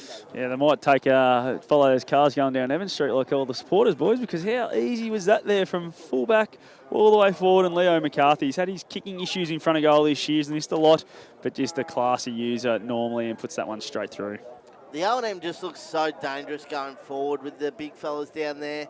The GV don't have any answers at the moment. 9 or 10 in a row. We can't count, but 1, it's a 2, pile 3, on. 4, 5, 6, 7, 8, 9. 9 in a row by the Ovens 10 and of the Murray. last 11. There you go. We'll get it Good right maths. eventually. Hope Here's you're the enjoying the coverage. Gardner inside forward 50. Oh, Mark almost from Laverty. Well done, Stevenson. Bit of work to do in defence for the GV. He's been down there a lot. Kicks to centre wing, far side of the ground. Kuchinota up against McCarthy. Kicked the last goal for the Ovens and Murray. Can't keep it in. It's through for a minor score. We've just had a text come through from the O&M General Manager, Kane Arendarchik. Official attendance, 1,320, and the 44 GV supporters have all left. Gone. Boundary throw in. Ash Holland and Christie doing the ruck work. Gardner, did he get one high? Yep. Umpire says yes. He's been very good, Archer Gardner. Not taking his stats, are we, Wink? No, not today, but he's been brilliant, Panda. Goes out wide to Hewitt. Your voice gets a bit more excited when Archie gets it. And Murph, I don't care. Hewitt goes down the line to East. Not Benny, not a true North Albury boy, or? Oh, he's been a bit quiet today.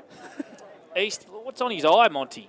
No, he just had a little nick. I actually think he'd come into the game with it. He had a bit of a patch over it when he ran out, so, yeah. Pirate kicks long. Rich was reefed off the footy, and Charlcraft just kicks a big long torpedo punt out to the far wing, but McCarthy, who's been very good, takes an intercept mark here. The Colorado Glen boy in front of the scoreboard, which reads 10-11-71 the O&M to the GV, 1-7-13. Can you just repeat that, Panda? 71-13, Gussie. Thank you. O&M in front. Here's McCarthy for the SSNA Ovens and Murray. The booming left foot kick inside 50. Warnock got a good piece, but brought it front and centre. Rich trying to burrow his way through. Umpire said, and no prior opportunity. Oh, he pushing the back, in fact. No, he didn't. I think Corey paid pushing the back. I think Corey wanted to push in the back. Woods didn't want to give it away. And Holland's going to win the tap from the stoppage. The O&M get it to the top of the goal square. Well done, Swinnerton. Sold a bit of kick factors. Rigoni feeds it back in board. Bragty on the left for another one. Kalen, no good. Minor score. So KB's had plenty of looks on goal today. Got him down for 3 goals, 3. Yeah, got him down for 5 shots this quarter. And the O&M, they're just doing whatever the bloody hell they want at this stage. 72-13, the O&M in front of the GV, thanks to the SSNA. 10-goal margin. And we're not even at half-time yet. Mercy rule? Oh, no, I like to really punish. Charlcraft goes out wide to Watt. Has been pretty good, Watt. Goes by hand onto Charlcraft again, who's getting busy in this second quarter. Kicks to half forward. Big Ash Holland with a bit of work to do. Christie trails after him. Holland, hand passes towards Warburton, who's got Bradshaw for trouble. Good inside hand pass looking for the big boy Holland, who's tackled over the boundary line. No, it's still in play. Kicked off the ground by Warburton, who went backwards to try and go forward, but Capillari wins it away for the O&M, and they're away on the far wing through East. Bullet-like pass to Murphy. It had so much pepper on it, it actually went through his hands. I said it earlier, Ernie Tallarico doing the training, I'm assuming. Get the man some grippo, because he's had about 5 almost mark of the years, and he's also just dropped a dolly in the slip scored in Panda. But he's kicked 3 goals too. Caitlin Bradkey's kicked 3-3. One-way traffic here at the WJ Finlay Oval. We're having a bit of fun here for Interleague footy. Hope you're enjoying the action. The Ovens and Murray well and truly on top in this one. Half-time 72-13. Stay with us, our half-time show for McRae Motors on the other side of this. It's O&M Live, where you will not miss a thing. Clear. Ground up building product.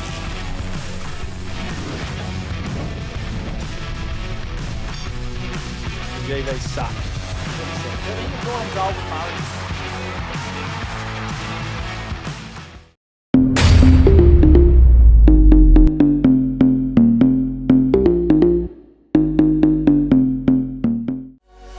What's your future look like? Where do you want to be? Whatever it looks like, with GoTAFE, you've got this. Get real skills for real jobs and careers right now. Search GoTAFE today. The Ovens and Murray Football League is proudly sponsored by Opal. Thinking packaging? Discover Opal.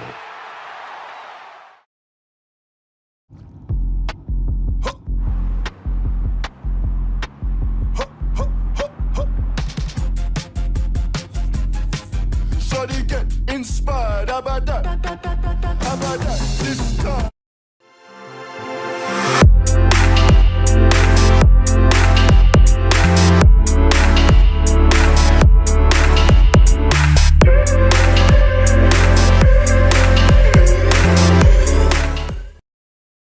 Welcome to Sundancer Homes. We make building your dream home exciting and stress-free. Backed by over 30 years of experience, one of many reasons why we provide a lifetime structural guarantee. Visit our information centre at Dean Street, Albury.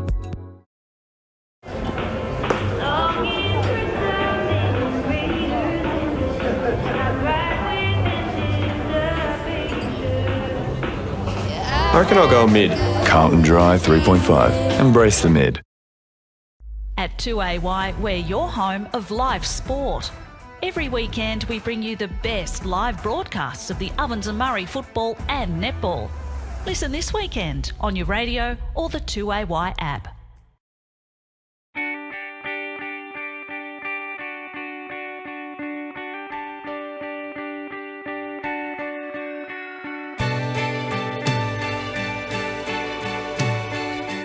No one celebrates life like you do.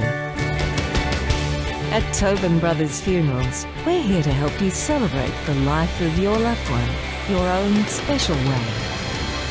Tobin Brothers Funerals, celebrating lives.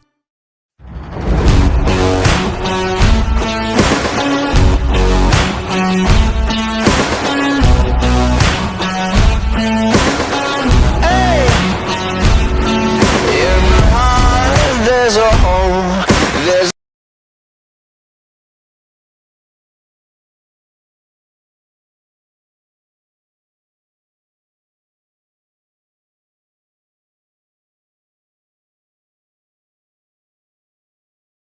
With Optus Home Internet, you get more yes.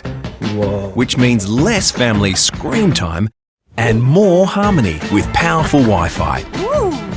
Get the Ultra Wi-Fi modem at no extra cost. Adroit Insurance and Risk, your local insurance advisor, able to tailor insurance programs to support your business. And we're proud to support our local community.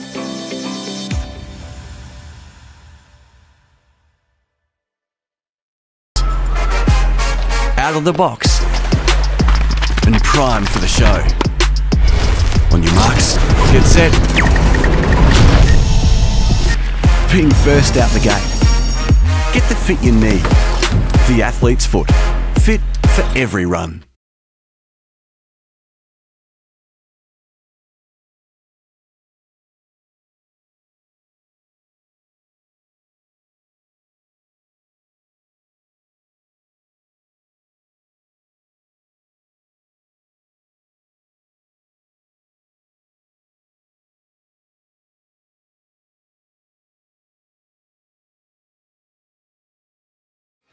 Well, welcome back to the WJ Finlay Oval with O&M Live. It's Interleague Day, and I'll tell you what, I'm joined by David Wink at half-time, and we are absolutely loving Interleague footy today, aren't we, Winky, with the scoreboard reading 10-12-72, the Ovens and Murray, to 1-7-13. That's right, nearly a 10-goal game at half-time, and the Ovens and Murray are just doing what they please. As I said, David Wink joins me thanks to 40 Winks, and Winky, I'll tell you what, I'm pretty excited because I love it when the O&M's up and about and they're absolutely doing their thing out there at the moment. Yeah, we've probably didn't expect this, did we, Scott? We probably thought it'd be a bit well, of a me and you both contest. tipped them, and the other two callers, they went, no, the GV's going to beat us. And we Gus sat on the fence. He did Panda actually picked the GV. He did. So they can both get stuffed, and we'll barrack for the O&M on our end. You tell who the patriotic ones are on O&M Live team. That's me and Winky, just for all those out there. We'll just quickly run through our goal kickers. We've got Josh Murphy's kicked the 3 in the first quarter. Caelan Bradkey's also kicked 3, but he's also kicked 3 behind. So he's had 6 shots at goal in the first half for big KB, but he's kicked the 3 majors. Archer Gardner's been fantastic with the single. Liam McCarthy kicked 1, Harry Hewitt and Jacob Conlon, while just the 1 goal kicker, Nathan Wright for the GV. Their leading goal kicker over there in the GV League, Lewis McShane, has had the 4 shots but missed them all, which is bad luck to you, Lewis. As you can tell, we're a little bit biased today being O&M call team, but we're going to have a quick look at the 40 Wink stat sheet thanks to 40 Winks. And David Wink, what are the main team stats saying, and what are the individual stats saying? So the GV got on top there in the second quarter on the inside 50s, but for the game it's 26 to the Ovens and Murray and 22 inside 50s for the Goulburn Valley. So it's actually not as one-sided as the scoreboard would suggest, but the backman down there for the Ovens and Murray, Pester Bridge, Empty Head, Charlie Morrison, Cody Schutt's been brewing down great. there too. Liam McCarthy, Simon Curtis. They've just been brewing, and there was an effort here. You called it, Mom, with Cody Schutt.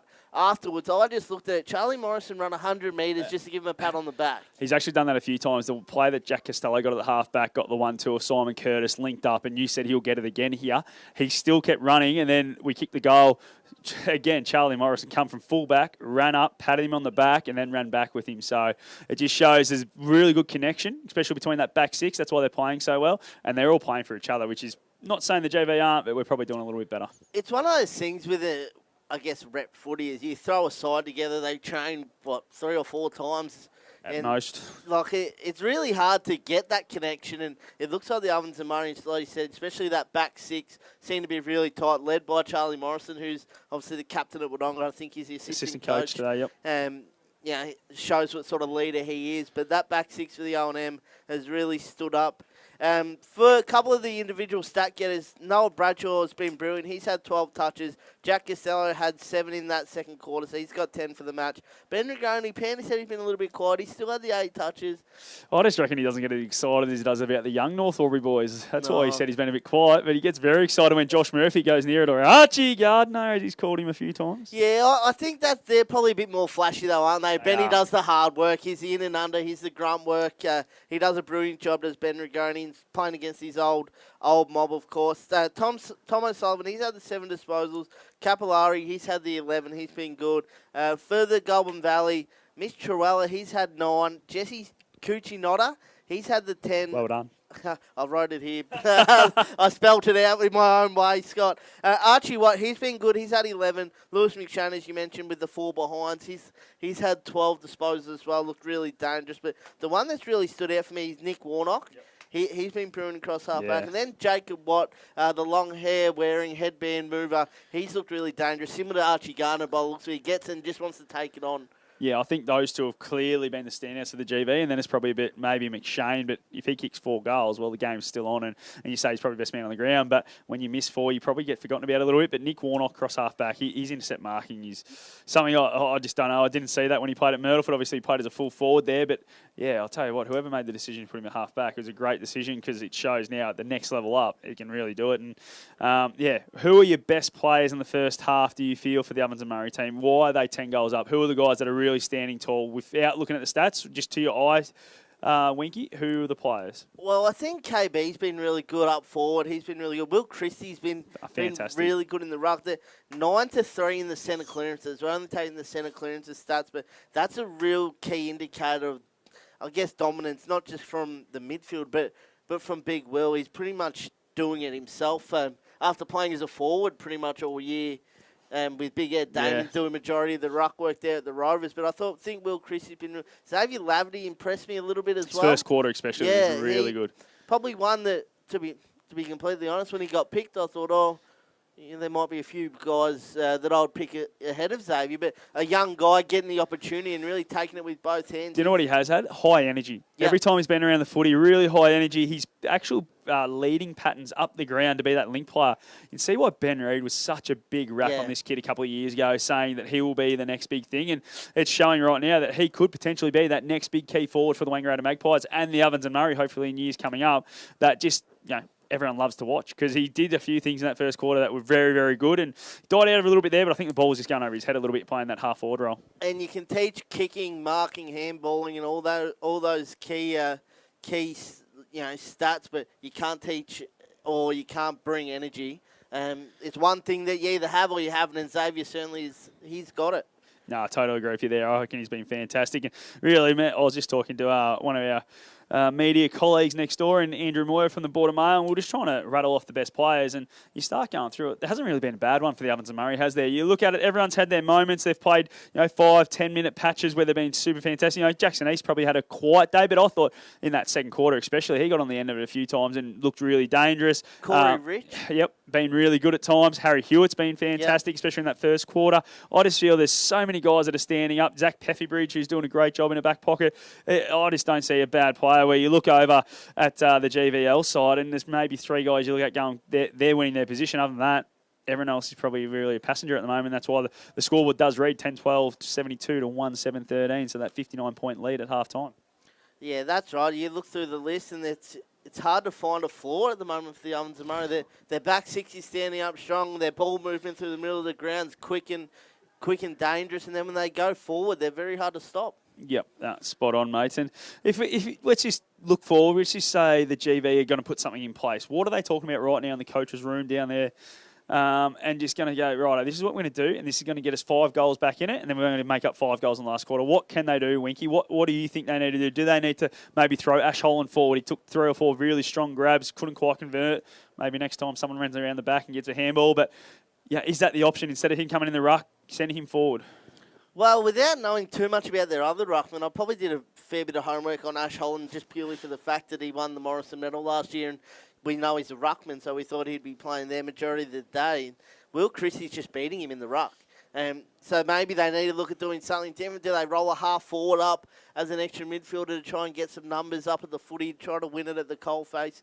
I think they just have to bite the bullet, don't they? There's only one way that they're going to be coming back in this game, and that's by kicking goals, and that's the only way to do that for them is to take the game on.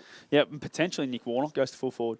Yeah, well, he's the only one who seems to take a big clunk, isn't he? Yeah, well, McShane's doing his work at ground level. They do need to find someone who's going to take that clunk. Ash Holland, as I said at the start of that second quarter, looked like that guy, but just couldn't convert. He's kicked those couple behind, or actually one out on the full and one behind.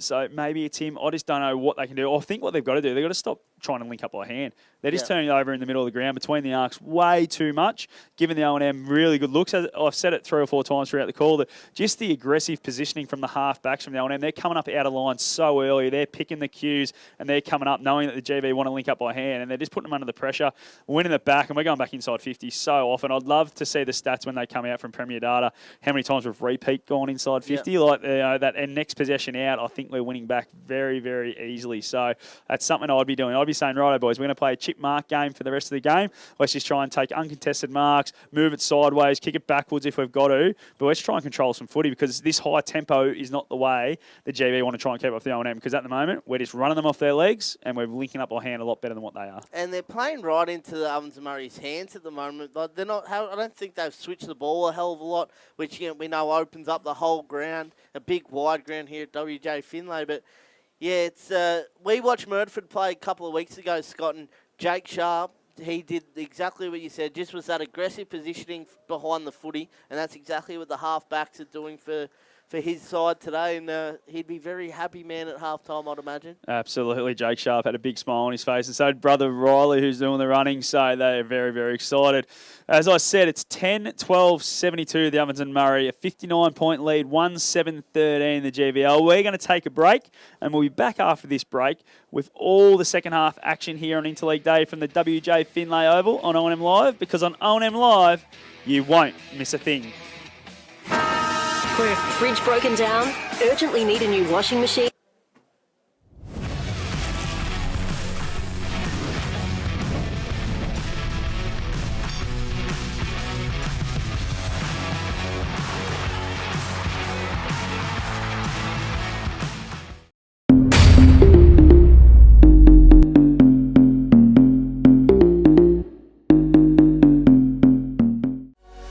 What's your future look like?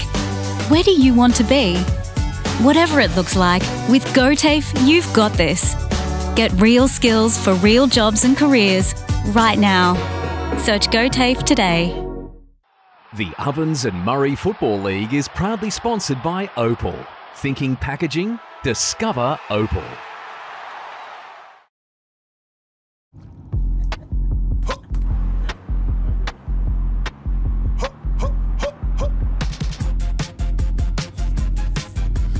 Get inspired, how about that? How about that? This time.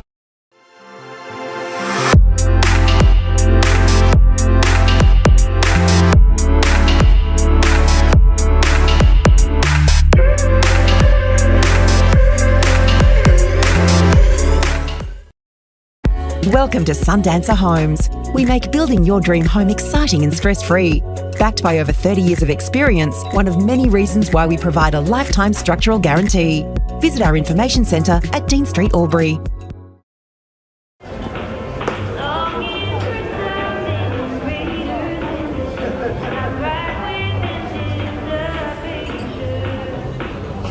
I reckon I'll go mid.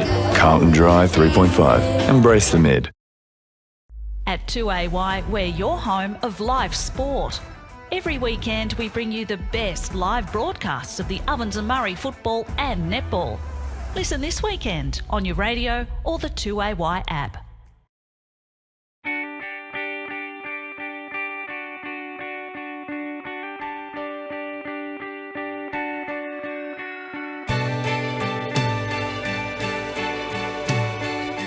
No one celebrates life like you do.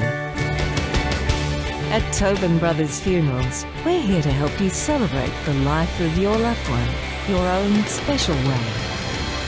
Tobin Brothers Funerals, celebrating lives.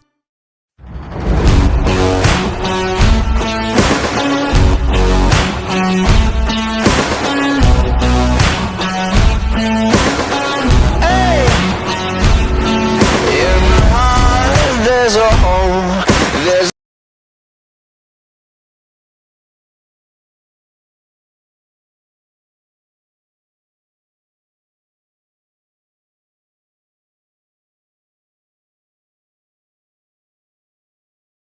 With Optus Home Internet, you get more yes. Whoa. Which means less family screen time and more harmony with powerful Wi-Fi. Get the Ultra Wi-Fi modem at no extra cost. Adroit Insurance and Risk, your local insurance advisor, able to tailor insurance programs to support your business. And we're proud to support our local community.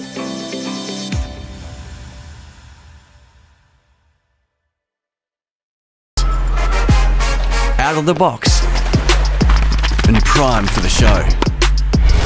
On your marks, get set. Being first out the gate. Get the fit you need. The athlete's foot. Fit for every run.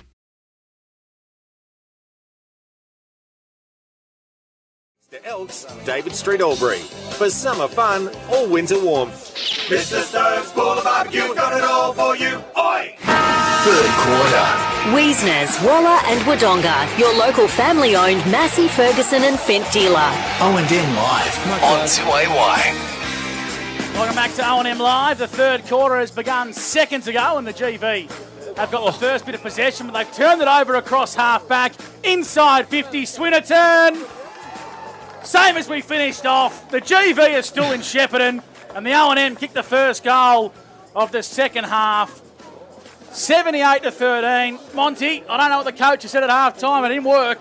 No, definitely not. Let's kick it back to the O&M. That must have been the message. But anyway, young Swinno, I'll tell you what, I spoke about him earlier. I love when the footy's in his hands. He just finishes his work off and kicks that one through. And the O&M just keep rolling, boys. He's got a bit of swag and a bit of that Toby Green mongrel in him. I love everything that Alex Swinnerton brings. Toby Green's kicked 3 goals, 326 touches in his 250th AFL game. So if Swinno can quarter of that, that would be pretty good. Holland out of the middle onto Ned Byrne. Fell over as he kicked. Might work out all right, though. Here's Charlie Barnett, who marks outside 50. Kicks towards Paul. Big leap. Not able to mark. Well done there, Capillari in defence. 1-2 with his Myrtleford teammate Curtis. Short kick. Now finds Tommy O'Sullivan. Gives it back to Capillari. What's he got to do to get a game for North Melbourne VFL? Monty, your team's crap. East. VFL's all right. We won last week. Out on the far wing. Goes inboard. Curtis, the cool head, links up with Tommy O'Sullivan. High up and under, kick to half forward. Pushed outside of the footy there was Capillari. Gugliotti. Bradshaw trying to fend off, fell over, shovels it back to Capillari, who's in trouble by Byrne. Wrapped up, holding the ball, free kick GV at halfback. Let's see if they can find a target by foot. Even one will do. Here we go, across the face to Gugliotti. Winky gives him a little fist pump saying, well done. Has an easy option, use it now in McShane, who's a long way from home. How many minor scores for him, Panda? 4. He finds a teammate here in Charlecraft. 90 from home, the GV. They're going to chip it around. Ball's in the hands of Rochelle, who, of course, is playing his footy with the Shep Swans in the GV. Skip up. Umpire calls him the play on as he kicks long down the line. They do have FPOS down there at ground level. Used it myself before. That was Riley Sharp. Big tackle applied there on Truella, and we'll ball the footy out 50 metres out from GV goals. They've gained about 50 metres here, Panda, and we'll ball it up on the badge of the 50. 11 goals to 1. Only a minute or two into the third quarter. Rigoni extracts it.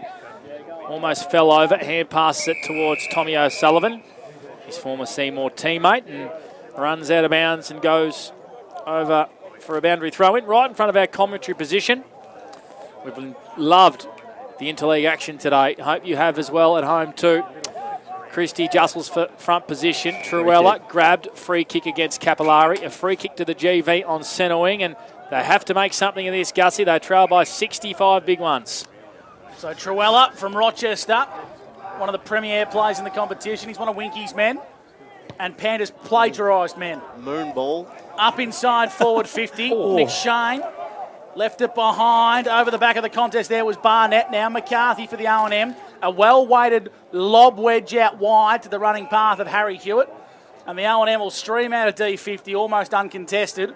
1-2 over the top. That came from Morrison. Long down the line, trying to find Driscoll. Good mark out in front, and the overlap's on. On to Swinnerton, who's got pace. His Lavy teammate kicks to an open 50. KB. Too big, too strong for Caden Phillips. Got a mismatch there, Bradkey. What about the movement from the O&M? Great movement, wasn't it? Really good grab from Driscoll, and then just got up, gave the handball, and the great kick from Swinnerton, just kicked it to the right side of Bradkey so he could just hold the space and take what was really an easy contested mark in the end. Tell you what, they're making you and I look pretty silly here, these O&M boys, Gussie.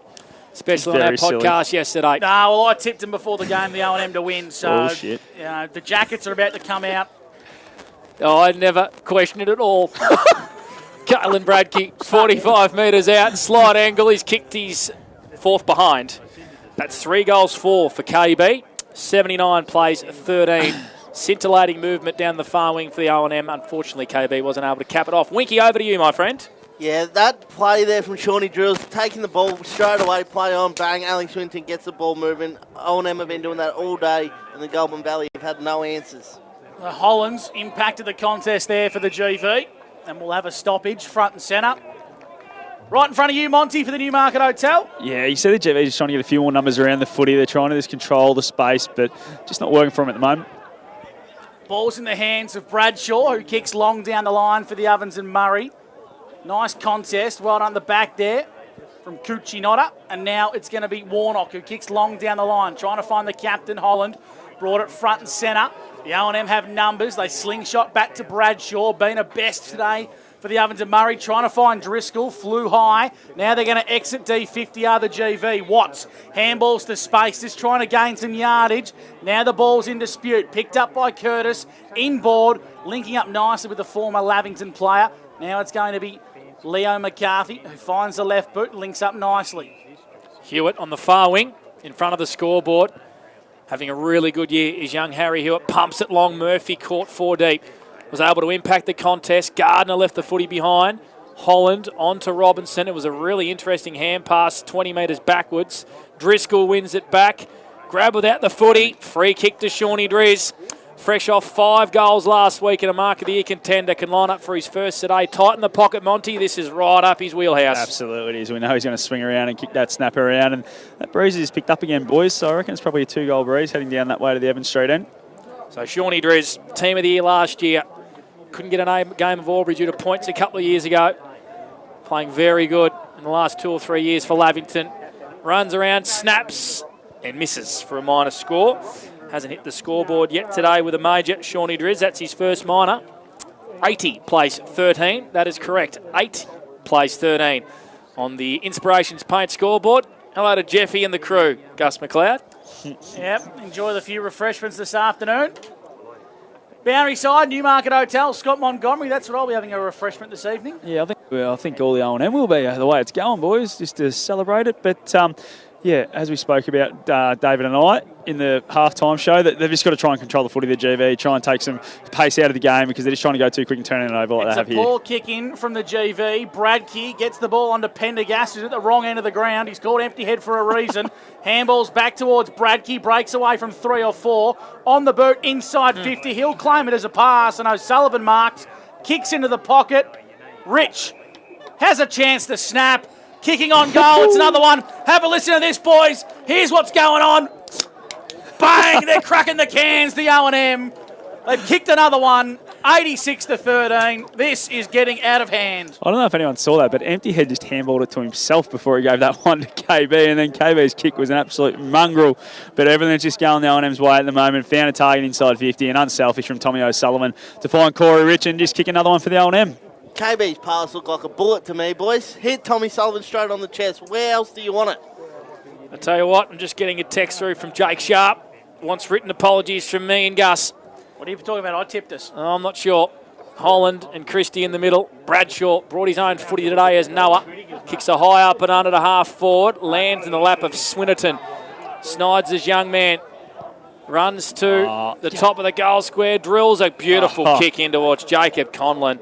A beautiful lead, a beautiful hip up from Alex Swinnerton. Take a bow at the Ovens and Murray midfield group today. They have just absolutely dominated out of the centre square. And there was another one right there. Swinnerton first, forward, in front, first to move. And then a nice kick again to Jacob Conlon on the lead. Anyone know what time the train leaves to Shep? They're gone. They're already on it. I think they are. They don't have a train, I don't actually think.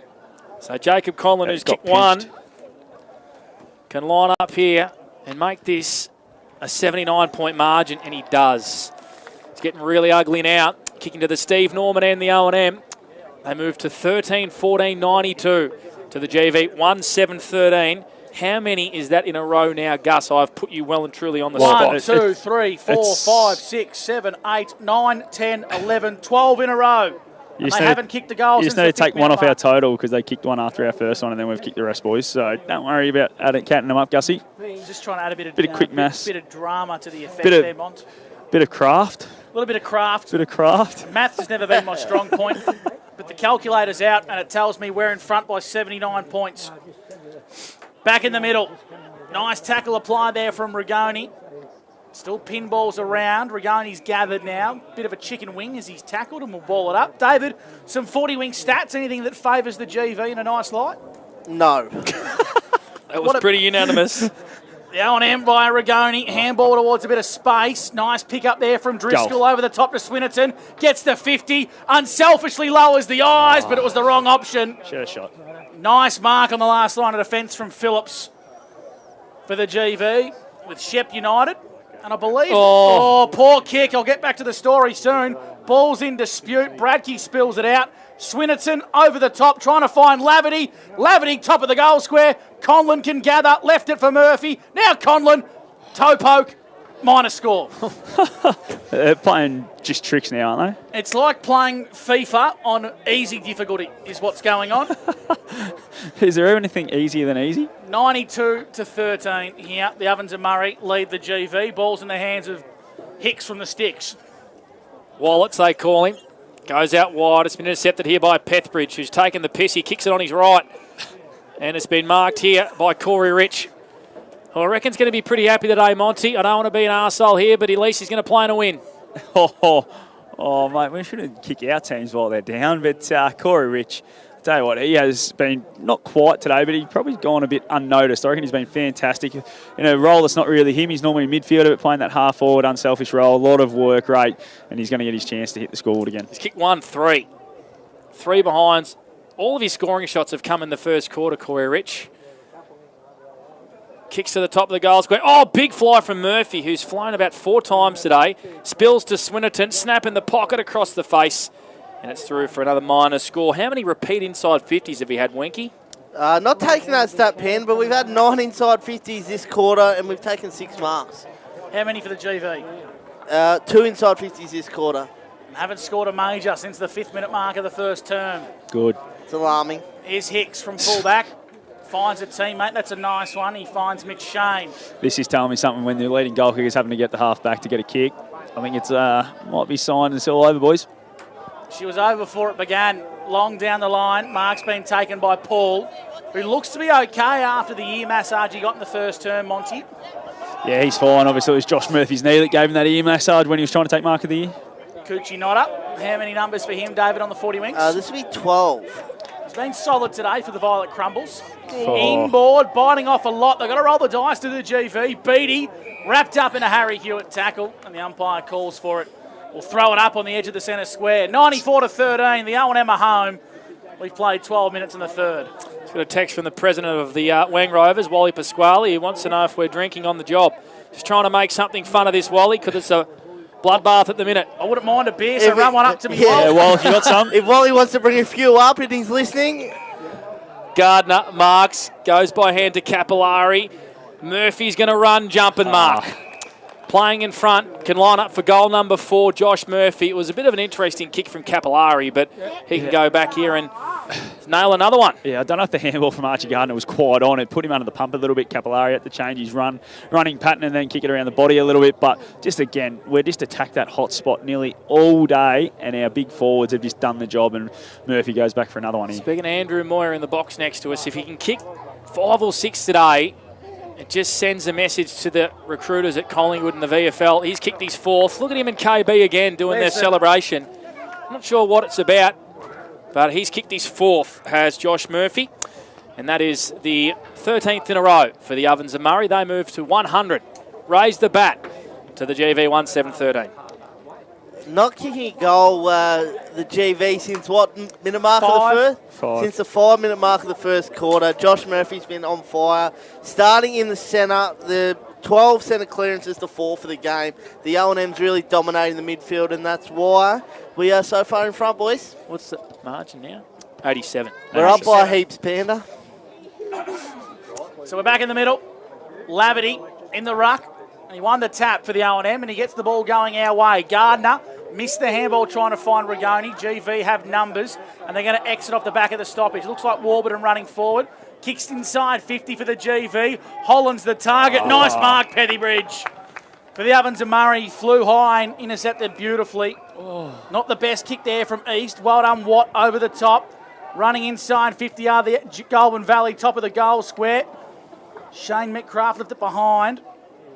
On hands and knees, Cody Shutt, head over the footy, appealing for a free kick. There was Paul. Umpire said no, and we'll ball it up top of the goal square for the GV. 14-16-100 to the GV 1-7-13. So the O&M will win back the Ash Wilson Trophy. That'll be 3 of 4 in the last 4 interleague clashes. Gardner wrapped up minor score. Who's the leading stat winner, please, Winky, for the O&M? Tom Capillari, he's up to the 17 disposals so far on the 40-wing stat sheet.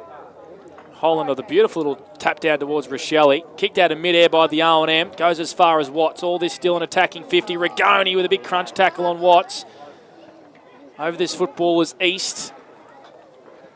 Shovels it up towards a teammate. Swinnerton fell over. was able to get a hand pass out to Curtis. All this on the far side, half back for the O&M. Conlon tracking towards this football. Boundary line wins out to the left of the scoreboard. What about the leading stat winner, please, for the GV, David Wink? The GV's young Archer Watt. He's had 14 so far for the GV. He's at the bottom of a lot of contests too. He's digging deep and having a crack for the GV. He's also a ranger. One of two. What's wrong with that? What's wrong with that, Wink? Well, Nothing. he's easy to I was just identify. pointing him out. Inside For the people watching at home. 50 go the GV. The O&M, I've got some work to do tracking this one. Keeping it alive, I should say, was Wink's man in Watts, high up and under. Curtis flew high, a bit unrealistic. Hero of the football was McShane. Cody Shutt for the O&M, drags it in, spits it out. Working hard is O'Sullivan. Now it's back with a 1-2 from Gardner. Clever hands in traffic there from Curtis. And seeing it across the boundary line was Charlcraft, and we'll have a boundary throw in deep in the pocket out for the GV, who trails at the 16-minute mark, 100 to 13. 100 to 13, the O&M are in front. 87 points. The GV haven't kicked a goal since the 4th minute mark of the opening quarter through Nathan Wright, the boy from Benalla.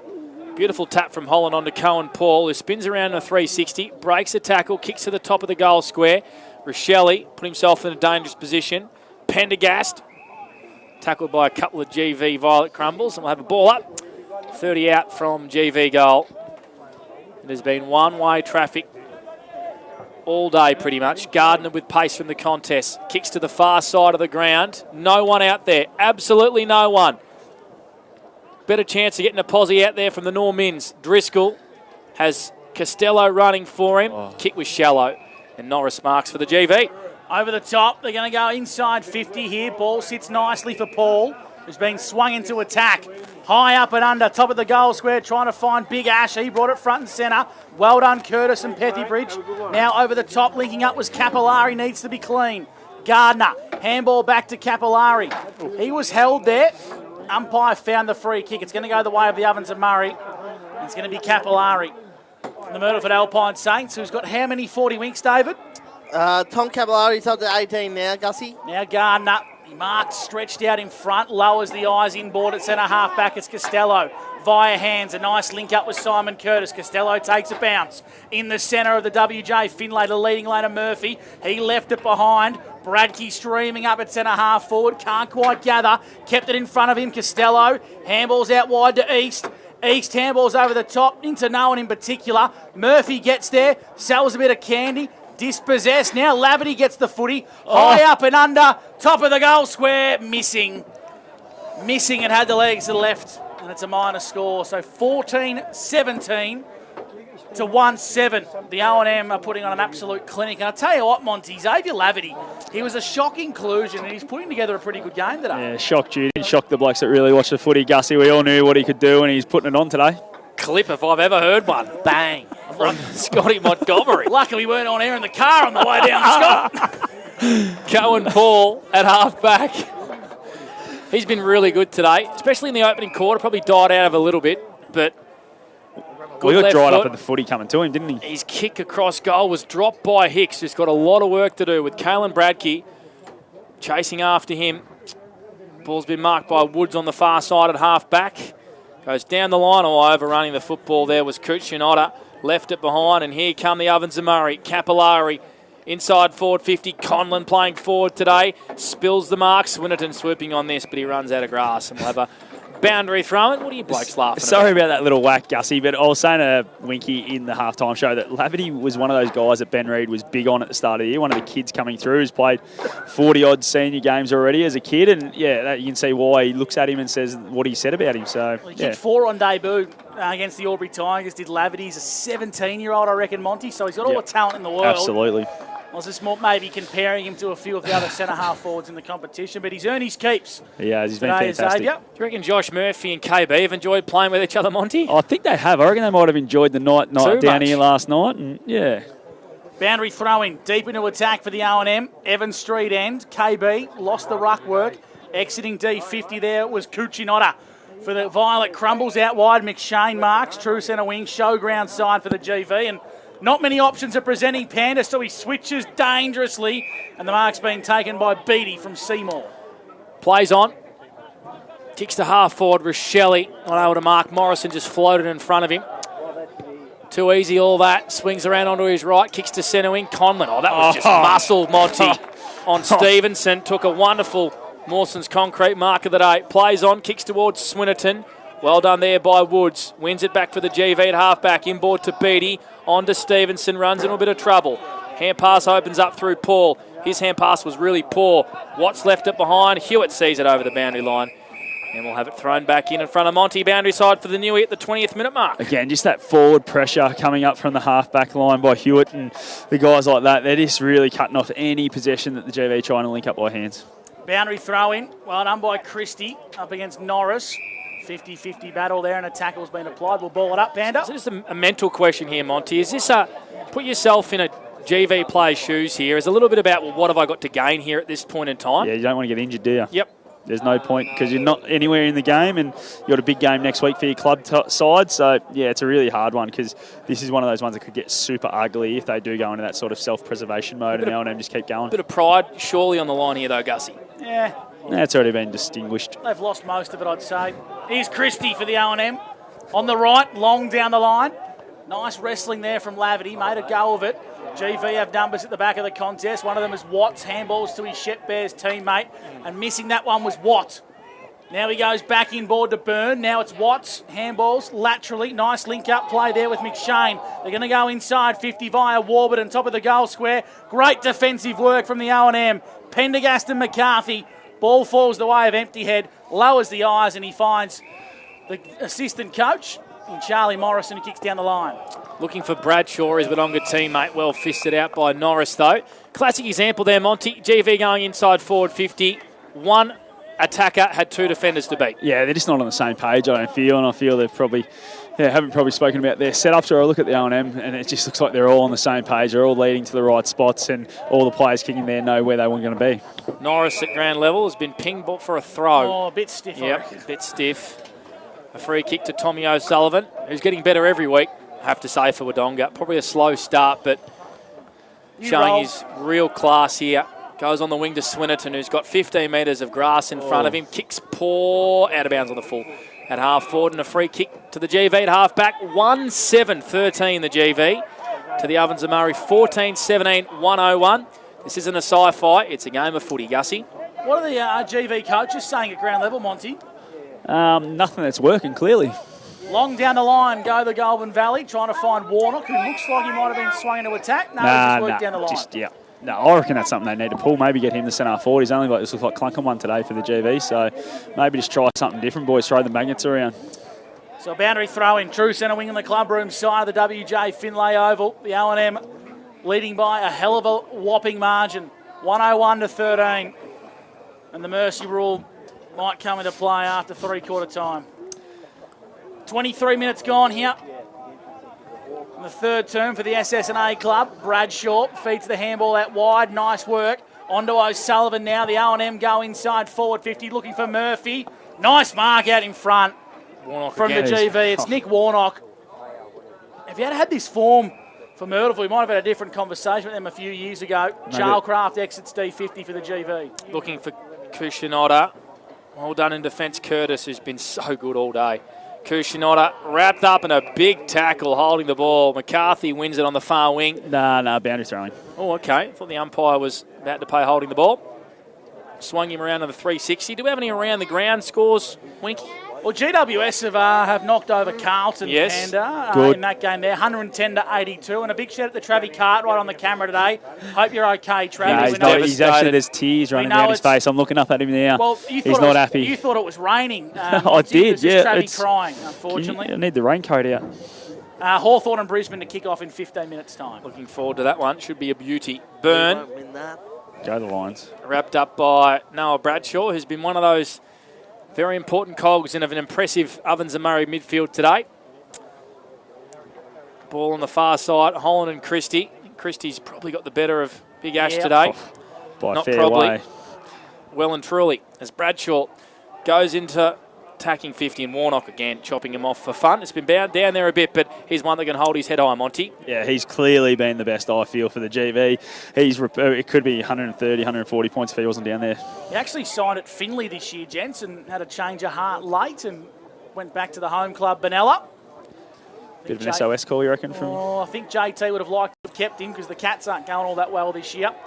Across half back is Liam McCarthy from Kyra Rutherglen, kicking long down the line, trying to find Swinnerton. And Coochie Nida just says, hey, Swinno, get out of the road, mate, otherwise I'll bulldoze you over and get it the hell out of my way. David Wink, give us some 40 winkies. Noel Bradshaw up to the 18 stats on the 40 wing stat sheet, having a really big influence in this game. Sorry, that probably just sums up the day. Bub's not sleeping too well. Anyway, Bradshaw swung around in a big tackle. That is not radio craft right there, Panda. Holding the ball. Here's Watt breaking away from the stoppage. Takes a bounce. Hand pass intercepted by Cody Shutt, who says no sirree. Back through the middle with a big don't argue O'Sullivan, who's brought his own footy in this second half. Corey Rich tries to paddle the ball in front of him. Bounces off Gugliotti. Driscoll on centre wing, slipped over. And the siren sounds to end the third quarter, where the Ovens and Murray marched on with 4 goals. Swinnerton, Rich, Conlon and Murphy, who's kicked 4 goals. Brad Key has kicked 3, and the margin sits at 88 points. 14-17, 101 to the GV, 1-7-13. It's O&M Live. Stay with us on 2AY Edge FM and O&M Snap Print Solutions TV, where you will not miss a thing. A.T. Jones, your local...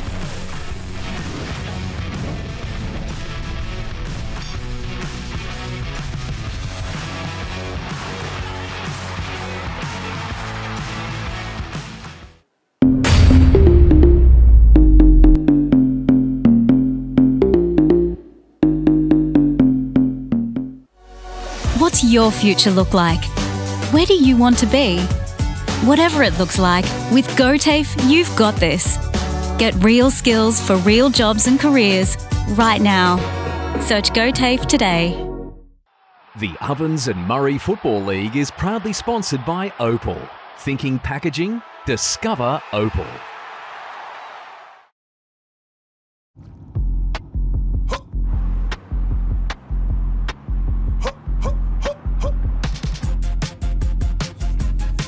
Shawty get inspired, how about that? How about that? This time.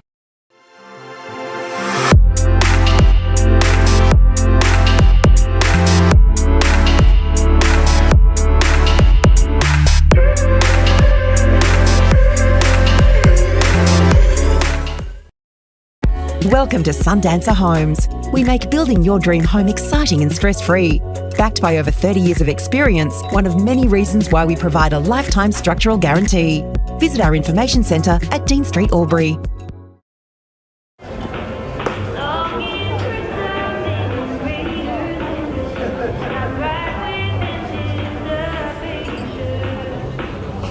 I reckon I'll go mid. Carlton Drive 3.5. Embrace the mid. At 2AY, we're your home of live sport. Every weekend, we bring you the best live broadcasts of the Ovens and Murray football and netball.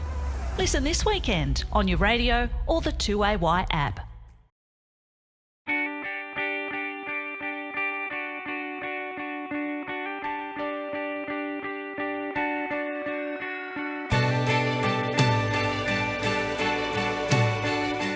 No one celebrates life like you do. At Tobin Brothers Funerals, we're here to help you celebrate the life of your loved one, your own special way. Tobin Brothers Funerals, celebrating lives.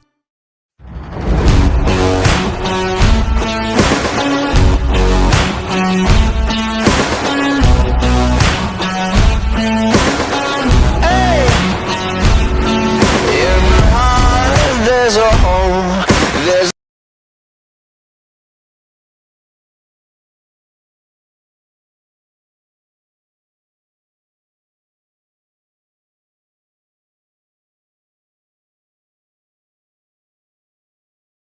With Optus Home Internet, you get more yes.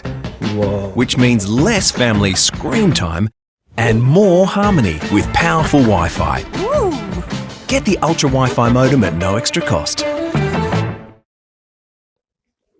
Adroit Insurance and Risk, your local insurance advisor, able to tailor insurance programs to support your business. And we're proud to support our local community.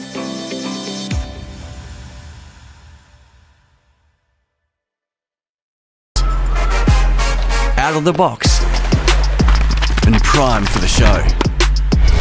On your marks, get set. Being first out the gate. Get the fit you need. The athlete's foot. Fit for every run.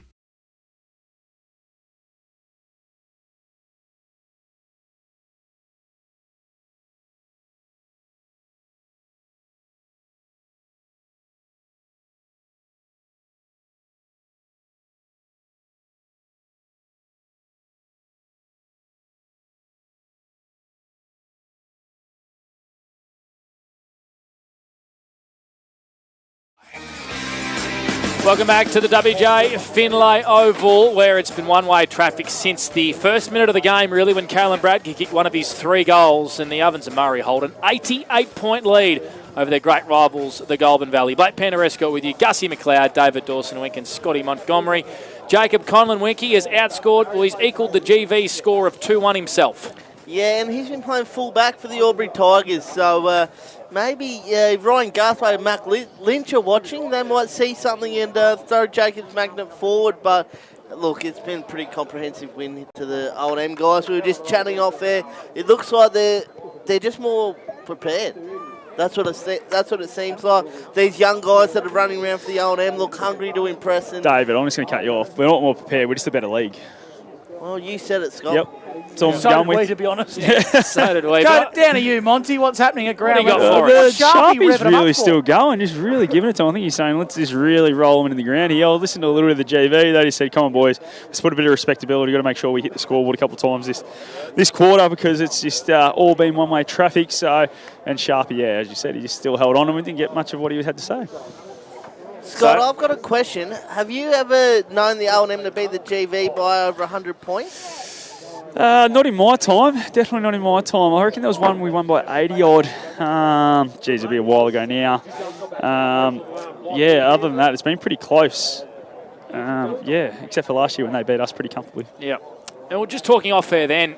In all seriousness, the Ovens and Murray have put out a good side, but it's not the best available side that we have out there. There's a lot of players that aren't playing. I'm sure there's a few for the Goulburn Valley that they would like to be playing as well, but it seems a reasonably strong outfit when you look at when we've been doing our research. Well, on paper, you said there's no way we're going to beat them. I'm not sure no way. Yeah, I just said they're favourites, was what I said, and I picked them to win. There was four guys in this 22 for the GV that weren't in the original squad. So that shows you that they probably had a few injuries, a few guys pull out late. There's also 5 between playing coaches and captains of their side. So it's not like they're without stars and quality players. There's still a lot of talent in there. There's ex-VFL, there's Team of the Year, Ruckman, there's TAC League Cup. Medalists, Panda. You've got guys that are saying they should be drafted.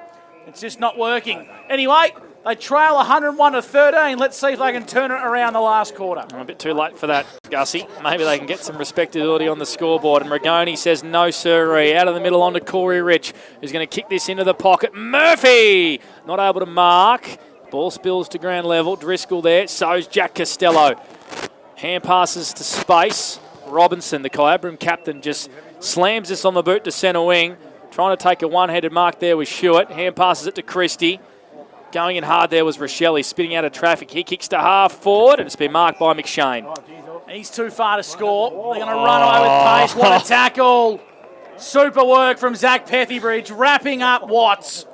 And I tell you what, he's not a massive name at Ovens and Murray circles, but he quickly will be, Monty. He's been superb today, the boy from WA. Yeah, absolutely. He's fantastic. But I know probably just other clubs, but the rate that Funky talks about him is that he's one of the best defenders in the competition, which he is. Poor kick, really poor kick. I think it was Costello. It was.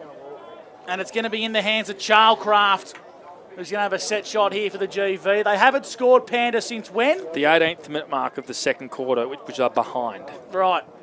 Thank God it's not McShane having a shot.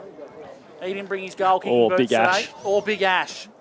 The GV haven't goaled since the 5th minute mark of the first term. Ball's in the hands of Cade Charlcraft from Shep United to the Evans Street end. looks okay, and the GV kicked their second goal of the game. 2 goals, 7-19 to 14-17, 101. There's still hope, Monty, for the Violet Crumbles. They're coming, boys, they're coming. But nah, I tell you what, that kick from Jack Costello, you won't see that again because his kicking this year has been in the elite category. He hasn't turned it over like that, especially in the back half for the Lavington Panthers, and I don't reckon he'll be doing it at the end. Just probably bit off a little bit more than what he can chew. He'd be disappointed with that one, Jack. He's been all right today. He's had the 15 stats on the 40-wing stat sheet, and I'm sure he'll make up for that poor kick there in the back 50.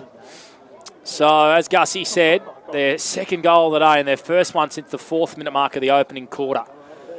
Back out of the middle again, Warburton, who looks a player, goes short out of the stoppage. It's been marked here by Jacob Watts, who kicks inside 50. Beautiful kick. Just put it in the space of McShane. Said, lead there, Lewis. He did, and he's going to line up for his 5th shot on goal. He hasn't kicked a goal yet. Monty. No, he hasn't fall behind. And just where has this been? Out of the centre clearance. We haven't seen this at all day from the GV. And this is what they need. And young Watts, I'll tell you what, he's an exciting player. I like the look of him. We've spoken about him. He's been fantastic, especially in that first half of the GV. Now McShane just got to go back and kick 2 in a minute. Tell you what, Kane Arandartigas is grinning like a Cheshire cat below us. Him and David Sinclair, the happiest men going around. McShane finally puts one on the board. That's his first goal. He's got some serious class, this guy. We were saying that before in the break. He just hasn't finished off his work, Monty, but finally a bit of reward for effort. Yeah, absolutely. Reward for effort. Sorry, people down here talking to me, just distracted me. Vinnie Jones. People. But, Vinnie Jones just wanted to say that they're back here now. But, McShane, he's looked so classy. And you can see by his work rate how high up the ground he gets. Gets a lot of possessions. I think we spoke about he's averaging about 25 touches at clubland. So he's a guy that's, very exciting. Just hasn't been able to finish his work. Could have really had a day out today. 21 touches and 3.5 goals a game, Monty. There you go. Thank you, David. And he's had how many today, David? He's had 18 today and 1 goal 4. So he's not that far off the mark. He just hasn't been able to convert. Hasn't had a great deal of support in the forward line for the GV. As McShane. He's a go for the O&M. Gardner on the linking end of a loopy handball over the top. He goes to the same. Finds O'Sullivan running inside 50. Rigoni, top of the goal square. The GV have numbers well assisted across the goal line by Nick Warnock for a minor score for the O&M. 14-18 to 3-7. And Hicks is going to play on for full back for the GV. Swinnerton's going to try and chase him down. Applies pressure. Hicks's kick is good. Finds Charlcraft. Goes short to McShane, the previous goal kicker. Again, just look where he's getting this touch, boys. He's a full forward, really, and he's up at half-back getting possession. So that's why he does get such high average for his team. Goes short to Warburton. Really smooth mover for the Shep Swans. Good kick down the line, looking for Watt. Fisted over the boundary line by Charlie Morrison. Right in front of Scotty Montgomery, who's just nestled himself beautifully between both benches. I have, yes, and the changes are starting to come now. Nearly 5 minutes in for the O&M. They're really calling them and trying to get a few fresh legs out there. How many coaches are ringing Jake Sharp saying, get my player off? A lot. Put him on ice. All of them. Funky's number 1. Yeah, Funky's going to say, get Pethybridge, get East, get Capillari, get them all off. And who do they Simon. play this week? Oh, as well, Chrissy just comes limping off too. Wodonga. I reckon Lee Williams wouldn't want Ned Pendergast out there for too long with their injury list. Keep tabs on Will Christie. Yeah, I will. As the GV have a shallow entry inside 50. Now it spills out, well tackled by Pendergast. I think it might just be cramp for Will Christie, boys. Really shitting out and got the pickle juice now, so I reckon it's just cramp. Just put him on ice, boys. Put him on ice. Wadley's just run down and so's Wendy and grabbed him and said, get that jumper off. Get that jumper off. I reckon. Exiting D50 are the GV. Conlon mops up nicely with Archer Garner. They're going through the corridor at pace. Are the Ovens and Murray in the hands of O'Sullivan. Handballing over the top. Here's Rich running inside 50. Unselfish as you like. Top of the goal square. Murphy over the top. Swinnerton. It's a raffle. It's a goal. Swinnerton kicks his first. Second, I should say. The Ovens and Murray have hit their 15th. And this is absolutely clinical from the Ovens and Murray. And Sam Murray has just texted me and said, get Christie off now. Get him off. It's all right, loud Sammy. and clear from Buzz. Sammy, you've got Ed back there if anything happens to Will, so it's okay, buddy. But again, just that link-up play. Tommy O'Sullivan, when he takes it under his arm and runs through the centre of the ground, geez, he looks good. Really unselfish play by Corey Rich as well. He probably should have just had a shot at goal, really running when you're going 30 metres to goal. But, yeah, really unselfish and well done by the O&M boys. How good did Tommy O'Sullivan and Gardner link up through the middle of the ground then, Monty, with pace? Yeah, absolutely. Just that running bounces, he just looks so good, doesn't he? Tell you what, O'Sullivan has been really impressive today. Close to best on. Yep, Bradkey. And here they go again through East. Just had too much pepper on it for Murphy. Intercepted by Caden Phillips from the GV. Kicks to centre wing. Curtis fisted over the boundary line. Playing on Ned Byrne. We'll have a boundary throw in just in front of our commentary position. Repeating the score, 15-18, 108. The Ovens and Murray to the GV, 3-7-25. So the tally of the Ash Wilson Trophy, which we asked in pre-game, will be 12 to the Ovens and Murray, 10 to the GV. Good luck getting it back. Lucky they don't play the 2-game series, otherwise we'd start next game with a 110-point buffer. In the hands of Watts, he goes out wide, finds his teammate in Watts. Linking up nicely was Bradshaw for the O&M as they intercept. Coming through the corridor is East. Running capacity was good, but the hands were on the same path. Beattie finds a teammate here in Truella, the man from Rochester, inside 50. Holland brought it front and centre. Snapping on goal here is Cohen Paul. And he got pushed as he kicked, which didn't help him. Does it land inside? No, it's gone out of bounds on the full free kick to the O&M. And Sammy's not going to be happy. Wilbur's just come back out. He's fine. He's ready to go. Back on the ground. If he doesn't come back out, KB was rucking, so I don't reckon Cress would be happy either. No, considering Nathan Richards is out already. The big Riverina medalist ruckman. Oh, good mark by Jacob Conlon. At half-back, inboard to Bradshaw of the Noah variety. At half-back, goes by hand. They link up beautifully down the far side of the ground. Archer Gardner fumbled, but just had enough time to forward hand pass to Curtis. On to Jack Costello, who's got O&M players in front of him. He's going to pump it long in the back. Bradkey just pushed him in the back, Kalen. You can't do that, my friend. Could have made it a little bit less obvious, couldn't he? Like just maybe the hip or something. Yeah. Anyway, Phillips has got the ball. And he goes down the middle, and Archie Watt marks in defensive 50 for the GV. He's been good, Winky. You're taking his 40 winks. Yeah, 22 for the Archie Watt. Of course, having a good season with Kai Abram. Here's Coochie Notta out wide for the GV. Shakes and bakes and finds the right. Long down the line, Cody Shutt, the captain, coming off his line, intercepting between half back and the wing. The man from Cora Rutherglen via the Wangaratta Rovers retreats, goes to the assistant coach, Morrison, wants to kick out wide. A lot of whistles happening. He's taken it all the way back, I think. It must be out of bounds. No, he wasn't behind his mark, boys. Out of bounds, Panda. He was 50 metres inside the field. Well, I'm trying to figure out what's going on. So it's going back to Cody Shutt. Just was trying to get him behind his mark. And he was 2 metres inside, I reckon. So the umpire said, come back. Nothing gained there. Anyway, umpires have been really good today. We'll say. They have really been, good. actually. Yep. They have. Who are the umpires today? Do we know? There's 2 of ours and 1 of theirs. Okay. We didn't get that memo sent from Michael Bucket's bouquet. Brenton Swanpool is one of them. Here's Coochie Notta for the GV on his non-preferred. Nice kick inboard. They're going to go inside 50, the GV. Nice looking kick from Beattie, top of the goal square. Oh! Running into the post was Byrne. He almost done the Lee Matthews. Snapped the goal post in half. Look at it. Look at it swinging around. And I don't know who coaches the ship bears, but he will not be happy. It's actually bent, boys. It is on a lean now. Oh, my goodness gracious me. It's leaning back. That's the highlight of the day for the GV, and that says something. But Ned Byrne, that was very courageous. The GV have now lost possession. The O&M have it inside 50. Capillari goes inside 50. Conlon, too strong in front of Stevenson.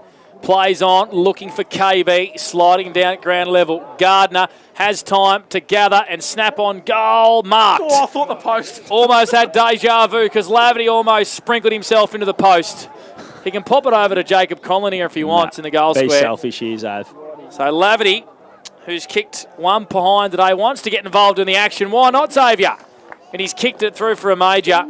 I want a post update. I can tell you right now. It is on a lean. That post is on a lean. Absolutely, if Travis Cartwright wants to zoom in, the circumference between the 2 goalposts is shrinked.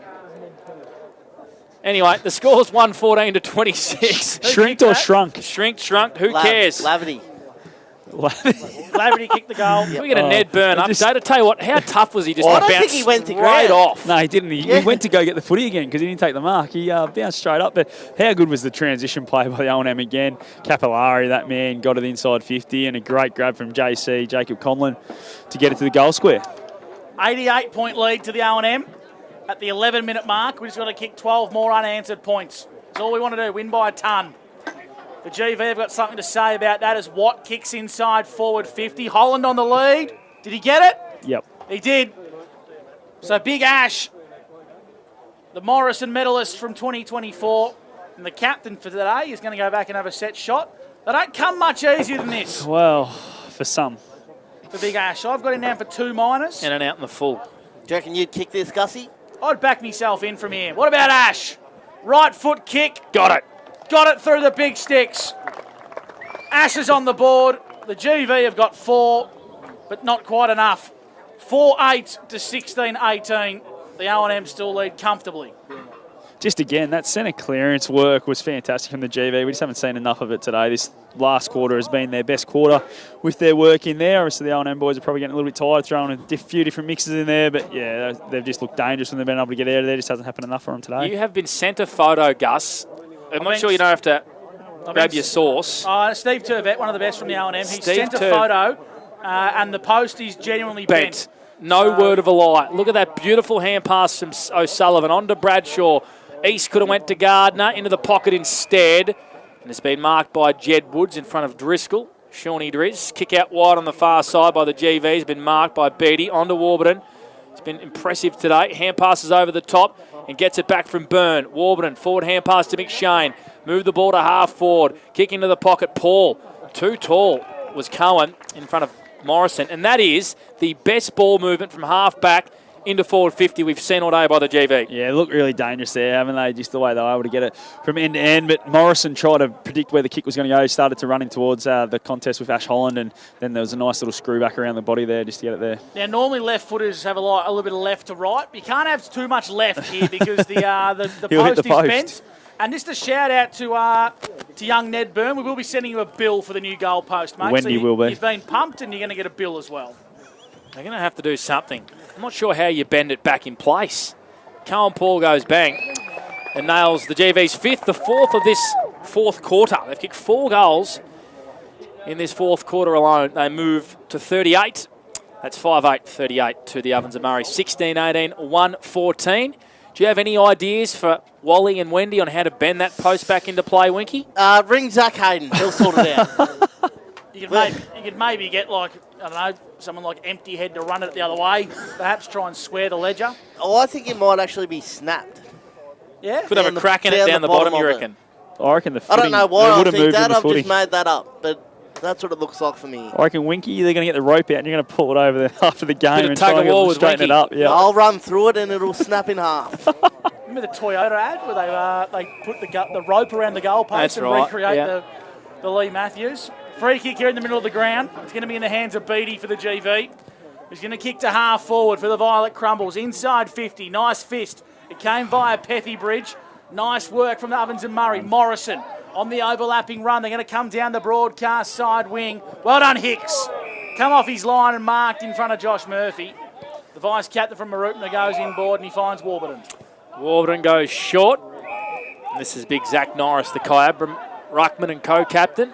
Aidan Robinson, the other co-captain for Kyabram out there as well. Interesting kick to centre wing. Murphy left it behind. Going to get a receive hand pass here from Swinnerton. Murphy runs about 20 metres and then hand passes to the ground. Follows up his work though. Stevenson drills him in a tackle. He'll have a ball up on the Arca 50. Kicking to the bar reserve end are the Ovens of Murray, who have kicked 16 majors. To the Golden Valley 5. It's a 76-point lead to the GV. O'Sullivan onto Warburton. Here's Watts, tackled from behind, able to get a kick out to McShane, who has kicked 1-5, but has been really impressive today. Hand passes to Archie Watt. Watt looks to attack the corridor, hit the WJ Finlay. Handball to Beattie, got it back.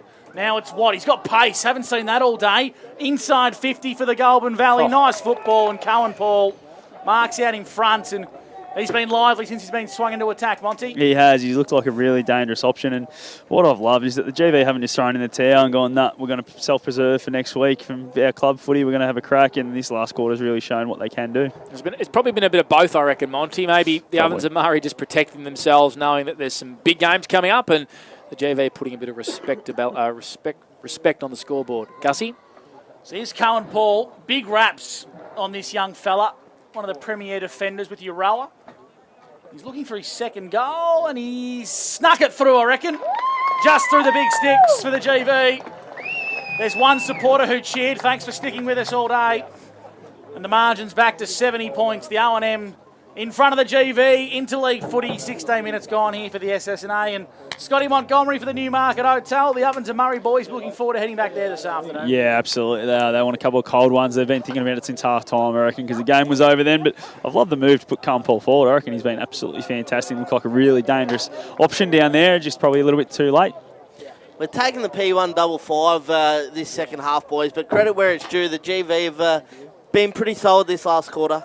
Certainly have. They've kicked 5 goals to the Ovens and Murray 2. They need to do something because they've been pretty disappointing, if we're being really honest. Rigoni grabbed Beattie without the ball and a free kick against Ben. He's been all right, Nathan Beattie. Yep, certainly has. 2 former Seymour teammates going at it there. Beattie is going to sit this up to the top of the goal square. Where's Ash? Cullen Paul trying to snap for goal number 3. Wrapped off the footy. Rochelle's over this one, and we have a ball up right in the GV goal square. 44 to 114, 70-point lead here to the Ovens and Murray. The GV kicking to the renamed Steve Norman end, the Evans Street end. Rochelle not given an inch there by empty head Pendergast, and we'll have a secondary ball up in the goal square. 18 minutes gone. Here on O&M Live. Here's a go. Rochelle. Something from nothing. And the GV have kicked 6 goals this quarter and 4 in a row. Safe to say the O&M have taken their foot off the gas, but a lot of credibility going back the way of the Goulburn Valley. The goal comes to Rochelle from the Shep Swans as the GV kick their 8th. Yeah, just looked dangerous at stoppage in this last quarter, and to be able to kick 6 goals is a really good effort. As you said earlier, I think it's probably more that the O&M have taken the foot off the pedal more than anything else. Did we work out whether it was a brother or cousin of Adelaide Crow Josh, boys? I would love to know. If anyone knows in the comments on YouTube, there will be people out there watching who will know. So you boys have been telling me you did all this study all week and none of you found this out. I haven't been able to find an article or anything, Monty, so I've potentially a cousin. I'm not going to say brother. I think Josh has a twin brother, but I don't know if Nathan is another. I don't want to go out on a limb here, Monty, and say something that I don't know about. Very good. Oh, well, I will. Normally we do. I'm going to say they're not related. There you go. Oh. Have a stab in the dark. Will someone jump on YouTube in the next minute, because I reckon we'll have an answer. Rigoni wraps up Truella, and we'll have a ball up to the left of the centre circle. 114 to 50. Would love more of a contest here on O&M Live today. I hope you've enjoyed the coverage wherever you are. As Costello puts a high up and under on the boot towards Driscoll. Sean being held by Woods, who's taken off the footy, and Archie Watt wins it back. Here's Cushion on it, the Shep United co-coach. Stops, props, comes in board, turns it over. Tommy O'Sullivan marks in the scoreboard. Here he goes on to Rigoni. Rigoni running from 65, worm burner, not the best kick. It was a mongrel punt, but the mark's been taken by big Joshy Murphy, and he can go back and seal a really good day for the young North Albury forward. Monty? Yeah, it's been a pretty dry spell, really, for the Ovens and Murray forwards in this quarter. They haven't had much of a look compared to the rest of the game, but Murphy there just was alert, and the kick wasn't the best, but was able to get the nice big jukes out and take a good mark. Had a really good start to season 2025 at North Albury. One game at Collingwood. Now looking for a handful. He's kicked 5, Big Murph. In his interleague debut at senior level, he's playing some really good footy, is Big Murph. Kicks his 5th, and the O&M extend the margin. 120, he plays 50 for the SSNA club. He's a star, isn't he, that kid? He's had 14 goals in 5 games for North Albury, and he's come out here today, kicked 5 goals, 3 or 5 goals, 4. How many did KB kick a couple of years ago to put his name on the radar, boys, in the interleague game? He kicked 4 that day. Yeah, kicked 4, and I reckon he also kicked 7 the week before in a home and away game, Monty, so might have gone a little way to helping him along. Yeah, absolutely. I don't think he really stood out for a massive bag, Winky. I was there, and yeah, it wasn't a massive bag, that's for sure. Back in the middle, Holland and Laverty doing the part-time ruck work for the Ovens and Murray. Archie Gardner wrapped up, and we'll have another stoppage in the middle of the ground. Have to say well done to the Rovers, who have put on a pretty good show here at the WJ Finlay Oval. Big ask hosting interleague footy. Here. A lot of volunteers doubling up. They host Corrutherglen next week, I think, Gussie. Correct. So, of course, that's a couple of home games in a row. So well done to Wally Wendy and Paul Squires and all the crew here at the Wang Rovers, who have done a bloody good job. In the middle is Capillari. How many for him, please, Wink? 21, Tom. He's been really good. Simon Curtis. Just gets better and better, this guy. Who would have thought that after taking Lavington to a premiership in 2019? Costello has won a free kick for front on contact against Kushinotti here. How have you found Jack's game today, Monty? Yeah, good. Without starring, he's been pretty handy. In a new role as well. Pretty good summary. Kicks it to the top of the goal square. Where's Bradkey or Murph? Spills away of Jackson East instead. Snaps to a vacant goal square, and it's through for a minor score. 121, the O&M move 2 to the GV. 7-8-50. Gus McLeod, what have you got for us, my friend? How have you enjoyed Interleague today, Gussie? No, it's a fizzer. Anyway, long down the line. Oh! Pethy Bridge! Gee, there's been about 5 almost mark of the years today. Here's Costello. He switches out wide. One thing I have loved, Panda, is seeing the O&M play some good footy. Yep. We bang on that we think we're the best local footy league in the state. I tell you what, we've done that no disservice today. Inside 50, the O&M go, trying to find Conlon. And the GV, back 6, stand up to see it across the chalk. Gussie, we only say it because we are. Well, we are. And we've just proven it this Just afternoon. do everything better Monty, than everyone else. Who is the contender for the Anytime Fitness Player I've got 4 or 5 in mind, boys, so if you want to throw some names, if you nail one of them, I might go We for it. can rule out 22 of them from the GV, so they won't win. Well, you never know. Tommy O'Sullivan's been good. Yeah, he's been okay. He wasn't in my 4. I think Murphy's been very good. I think Bradshaw's been excellent. I think this guy's been pretty good. Tommy O'Sullivan bringing the ball out wide to Lavity. 20 stats for Tommy O'Sullivan. I think Will Christie for mine's been the best, but inside 50 they go to Murphy. Here's an opportunity for Jackson East. Wants to have a shot, centres the ball unselfishly. Have a shot, Jackson. You're only tied up in the pocket, mate. He seems in front by 70. Try and put a bit of magic into it. Exiting D50, got some work to do. Here is Bradshaw. Clever tap into the path of Costello. Lowers the eyes inside forward 50. Cutting it off there was Gugliotti from Marupna, trying to win himself some games for Werribee in the VFL. The Ovens and Murray Footy Factory. Gugliotti. Maybe he played for us, Panda. Yeah, he probably would. Kicks up towards the wing. Gardner swoops on this footy. Good hands towards Bradshaw. Not able to gather it. Beatty. Likewise for the GV. On to Byrne. They link up by hand. Here's Truella. Back to Ned Byrne, who started the run of play. Forward hand pass to Watts. Puts him under pressure. Good tackle from Rigoni. Beatty under the pump again. All this in the middle of the ground. Here's Rigoni. Hand passes to Bradshaw. On to Curtis. And here come the O&M again. Lowers the eyes through the legs. Will it sit for Corey Rich? Swinnerton has a teammate in front of him. It's East. On to Murphy. Can he kick 6? He gets tackled high. And he's going to win a free kick directly in front and go back for 6. Yeah, just fumbly footy again from the O&M there. They've probably just been a little bit fumbling this last quarter. It's cost them a little bit, but he got the free kick there. Josh Murphy goes back for number 6. So he can tend him on? If he kicks this, probably. Absolutely. 6 majors. Yeah. What's he kick 6? He plays for North. That's what. Yeah, but that's stats are facts, my friend. Will Christie back on the ground, Muzz. Josh Murphy has kicked 6. Says Monty, get around me. That's 6-2 for Murph. And the margin stretches back out to 77 points. As Murph comes off, I reckon Tim Broomhead will probably like that as well. Boys, I've just had a text come through. Josh and Nathan Rochelle are cousins. That's 1 point to Panda. Well, that time I reckon it's 1 point to Winky for getting the information. For sending there you go. One through. Switching between. Know that? Well, Courtney knows her thing. Spent a bit of time in Shepparton Court.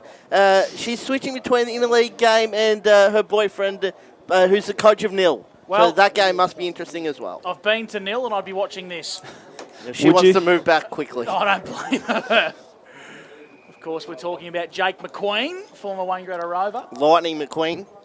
I reckon he played Interleague. He did. For that year, yep. For the Ovens and Murray. I reckon you might see him in the O&M somewhere next year. Oh, do you inside got information there, David? Maybe. Here's Big Ash, kicks the ball forward. Pinballs around. I just got a text from Caden Winter. Please put all the North boys on ice. Well, I had a text message from a lot of people. Yeah. Dean Nicholson, I probably can't repeat it. A few expletives. Looking forward to going to the Newmarket this afternoon for a frothy. Here's Charlecraft for the GV. Slings it out wide. Trying to find a teammate. I reckon that was Kuchinota over the top.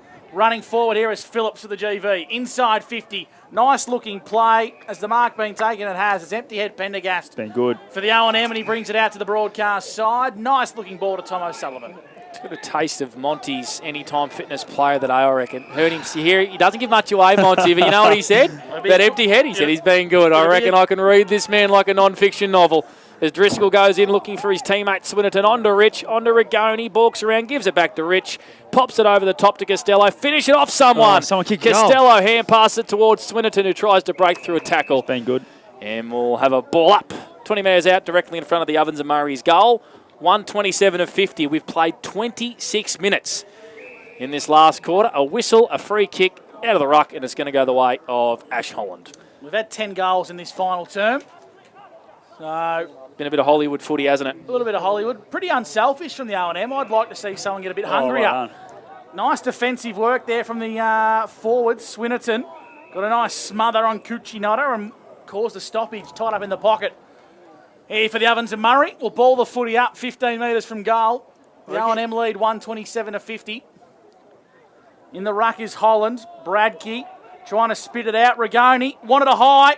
Pay the free kick. No, he's going to ball it up. He's the umpire. Caden Winter said, get up. He did. Corey Richards tried to give those young blokes a goal 3 or 4 times today. Been very unselfish. He certainly has. East head over the footy. Truella got him high. Great tackle. Monty said it was a good tackle. Yep. Haven't seen a Raiders game this year, but really like the look of Corey Rich. He was good last week.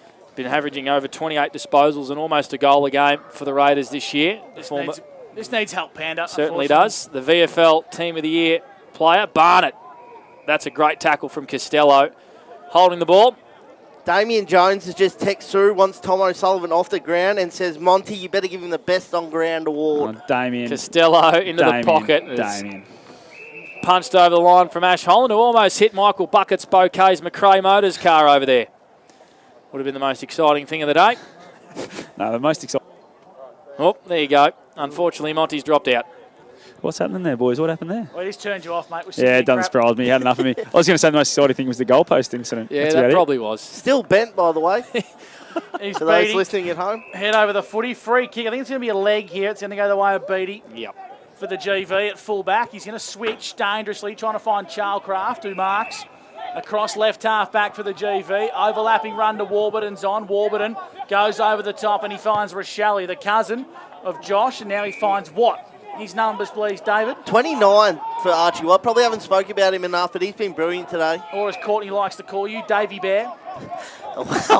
Davy Bear. You've stitched me up. Davy Bear. Googliotti. Oh, no. Is there a put-on voice for Davy Bear as well? No. Davy Bear. Turns got off. Barnett marks. Handball. Missed his target there in Beatty. The O&M have numbers. Clever toe poke into the path of Swinnerton. Gathers nicely. Handball missed Driscoll, but it works out okay. Conlon back onto Shawnee. Go! Bounce a second time, Shawnee. Kicked the ball to the top of the goal square to the only bloke who's tall. Far out, Shawnee. Ash Holland marks on the last line of defence. Sharpie, send a message out there. Kick the ball through the big sticks, boys. None of this. Trying to be too unselfish, the Ovens and Murray. They could have really put the foot down. As the siren sounds and the Ash Wilson Trophy is heading back to the Ovens and Murray where it belongs. 18-19, 127, the O&M. Classy, too good all day over the Goulburn Valley. 7-8-50. Hope you've enjoyed the action. That is a clinic from start to finish by the Black and Gold Monty, and you've been involved in Interleague footy in the championships for a very long time, and the Ovens and Murray Sinkers and the crew will be happy with that. Absolutely, they will be, and Jake Shark's got a big smile on his face too. He obviously come with a plan, and the boys have executed it perfectly. 77-point win is, nearly unheard of in rep footy, so it's a really good job. Davy Bear liked it too, Panda. Davy Bear did. Oh, that's sticking. I can assure you of that. Davy Bear. One, Brett Lafoe would be very happy that that's got a run about 15 years from the original post he put on Facebook for my birthday, which wasn't very good. Andrew Moyer doing some of his best work out there. Straight amongst the action as our man Frit. He doesn't miss it, does he? No, he does not indeed. Come on, give me some names, boys. Who are we thinking? Personally, I thought Will Christie up against a genuine 1-2 ruck punch all day was really good. I thought the game of the on-ballers in Bradshaw and O'Sullivan were very good. Josh Murphy. Pethy Bridge was excellent. Honestly, Noah Bradshaw was very good, boys. Honestly, Monty, you're on your own, mate. Oh, thanks, boys. You really helped me out here. Too many contributors. Look, Corey Rich was really good. I reckon there's 22 that I could give it to and no one will dispute it. I reckon Monty's he's going to go with For the empty sake head. of some radio craft here, why don't we get the best interview talent you can possibly get? Yeah. And he's from Yarrawonga and he wears jumper number 2, Monty. He's pretty quiet. We've had him before, our man Empty. Who would give the best interview out of the boys out there? Who would give us a bit of a laugh, give us a bit of dirt on their teammates? Who's pretty loose? They're all non-loose operators. No, there's not many loose ones, is there? Charlie Morrison would be a really good one up against the former Mob. Only had about 5 touches, but he was still serviceable. He's nowhere near it. Monty, you just go wherever you like, my friend. All right, boys. Thanks for really helping me out. The young fella on debut. Which one? There was about 3 of them, Oh, the wasn't there? 36-year-old Simon Curtis. Oh, that young fella. Fritter's got him already. Yeah. He was good. Fritter's got him. So I believe we have some sort of presentation on the field. So we'll see if Monty can. They play for a cup, don't it's they, up, boys? yeah, it's upstairs after the game. They announced. Boys. Who you got, Monty? I got my anytime fitness player today, Will Christie, mate. Big effort today up against the 1-2 punch, basically going 1 out and a bit of cramp in the last quarter there. Yeah, a little bit of cramp. Credit to Ash. It was pleasure to play against him, to be honest. Obviously he's got a really good resume coming from the GV, so it's good. I thought it was pretty even battle in there. It was nice. Yeah. Thought your midfield crew really got going early on and you were able to service the forwards and get a really good jump on it, 6-goal lead at quarter time and then never look back. Yeah, definitely. We had some really imposing threats forward of the ball. KB and Murph, they were super down there. JC around the ground was Dukes are really good. So it's a good partnership. And then in the middle, younger brigade in there that really stood up and took it up to them right from the start. So couldn't be more impressed, And the plan Sharpie had was obviously to be quite aggressive and take it on and come off your line if you needed to, and everyone executed it really well. Definitely. It was controlled in the back half, more kick mark and keep it on one side of the ground, and then, kind of centre forward. We want to be direct to goal and use our legs, coming forward to defend. So, I thought other than that last quarter was pretty flawless, to be honest, Oh, mate, go and enjoy it. Well done. Great win, 77-point win for the O&M, so well done, Will Christie. Anytime Fitness Pro of the day. Well done to Monty down on the ground with Will Christie, of course, Anytime Fitness Player of the Day. We'll get a photo for social media. He's even commented from the O&M boys, mate. Yeah, absolutely. Getting a standing ovation. The GV boys are like, what's going on here? We don't have any of this in our league. We want a sign. If they'd have played better, they could have had the sign. Yeah, absolutely. Everyone wants the sign. They used to sing we're from the O&M, like to Tigerland. Right. Yeah, okay. But I don't know. Then there was actually one that was written that got sung once because they had to hand out the sheets and they said, no, we're not doing that again. Fair enough. We'll follow Monty here and see if there's some sort of presentation we can capture. If not, we'll just talk a bit of crap up here in the box. Going through till 5 p.m. Pardon, mate? Do you have a splitter? Nah. We might have to run one of them down. Winky can run There's one one down. set up there, Winky. If you just look to your right, there should be one sitting there. Davey Bear. Davey Bear. Monty, whilst you are down there, mate, what's the vibe amongst the Ovens and Murray boys? No, it's actually really good, really jovial. They're all getting around each other. Even the GV boys, they had a really good chat. They sort of mingled a little bit, obviously, for a few that have played for both leagues. So, it was really good feeling down here. And the game was played in really good spirit. I must say, there's nothing worse than when you see rep footy or interleague footy, or even when the AFL play Ireland in the Gaelic series. There's a little bit of argy-bargy in it. No, I would have liked a bit of argy-bargy today. It might have made it exciting. At the end of the day, the guys don't want to get injured. or reported, yeah. Especially the guys like, who are playing for the Rovers, North Albury, Wangaratta, Rochester, Kyabram, all those sides that are featuring in sort of the top 5 for both leagues. So all the players that are getting massive cash. Yep, exactly right. Don't get injured. So you go into the rooms, Mont. I'll just wander around and see what I can do.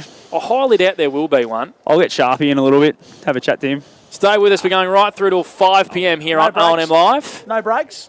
No breaks. Very good. It's got torched by Olivia Sinclair's sister there. They don't want to talk to you. They don't want to talk to you. No, Rachel Sinclair. Emma Sinclair just torched me. Good. Emma hasn't spoken to me since I canned her on the microphone that day at Yarrawonga. On the podcast.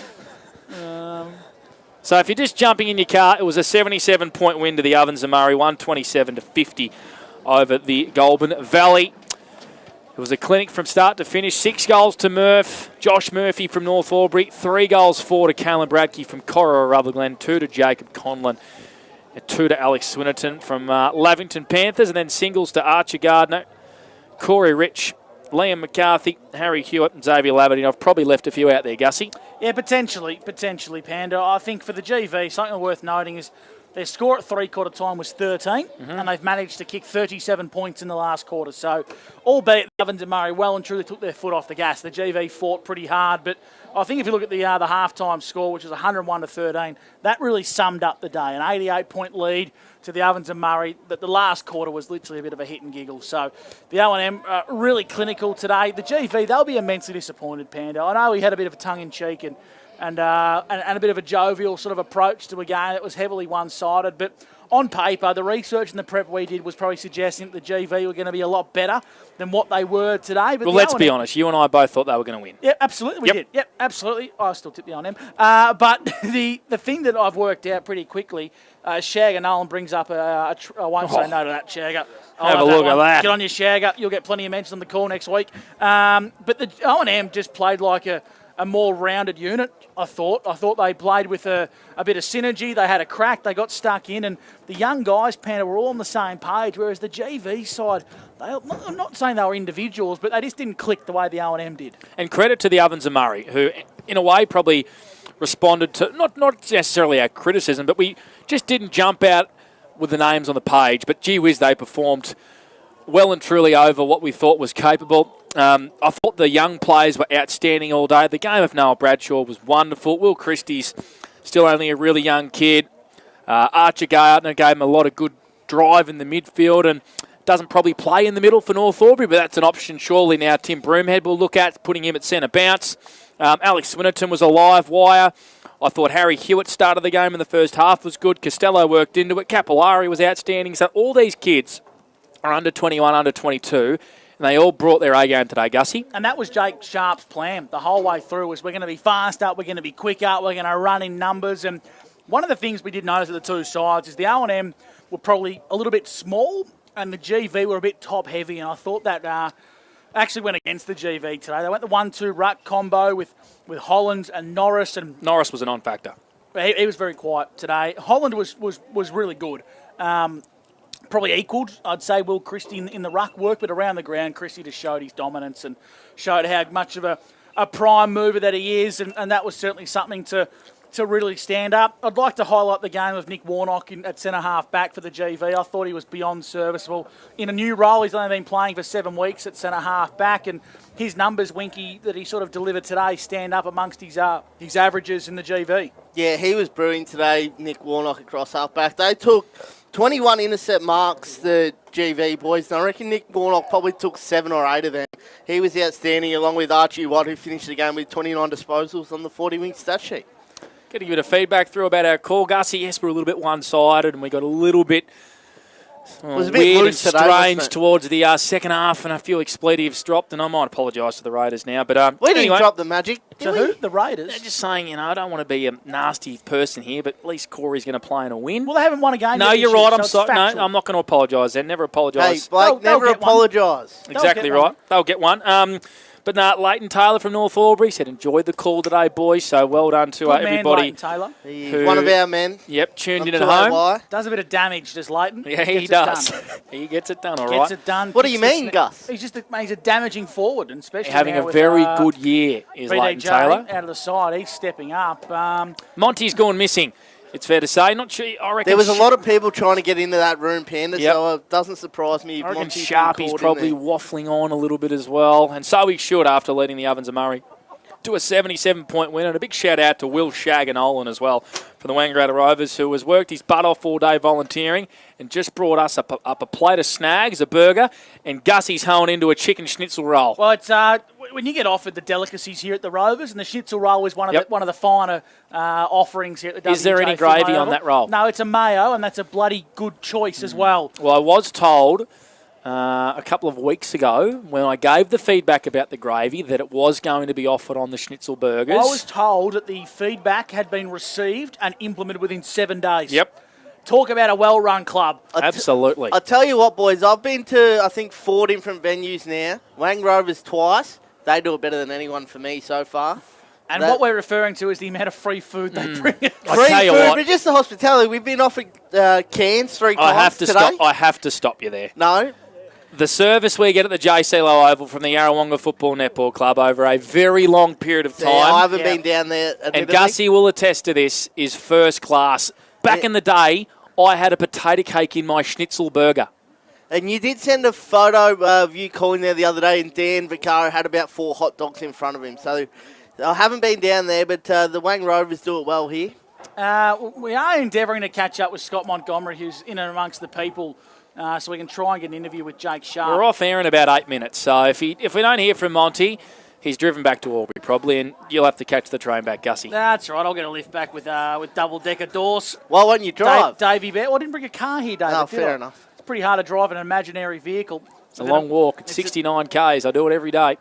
You walk the 69? No. I drive 69 okay. Ks. It's a long drive, say, to and back, and I'm doing it tonight for a 30th birthday party as well. So very good. I think Davey's got a Davey Bear's got a. What do you got, a birthday party, or is it a fifth birthday at Rumble Tumbles? Monty's emerging. Yeah, I have, boys, and they're still talking in there. Sinkers is just taking the stand, so it could be a little while. So we're off air in 7 minutes. Yeah, well, that's mate, what I thought. I just want wouldn't worry about it, and I'll come back out. Sorry about that, boys. I did try to get Sharpie on the way off, but I didn't have me splitter, so I do apologise. This is David's show, so he can have the floor. And then Shuddy also got up to say something, and Sharpie said his bit. So there's a lot of talking going on in there, and I don't think I'm going to get him. No. Well, at the end of the day, it was a 77-point win to the Ovens and Murray, and they were absolutely outstanding. We probably did question the team a little bit in terms of the absolute quality. I think we all did, Mons. None of us. Me and Winky stood fat. We said, no chance. L&M's clearly going to win this one easy. I will quote Scott Montgomery in this box before we went to air. I think we'll lose by 5 goals, but I'm not doing it on air. Where's the evidence? I was ballsy enough to call it. Anyway, I look like a fool. So welcome to the Ovens and Murray. They were absolutely outstanding.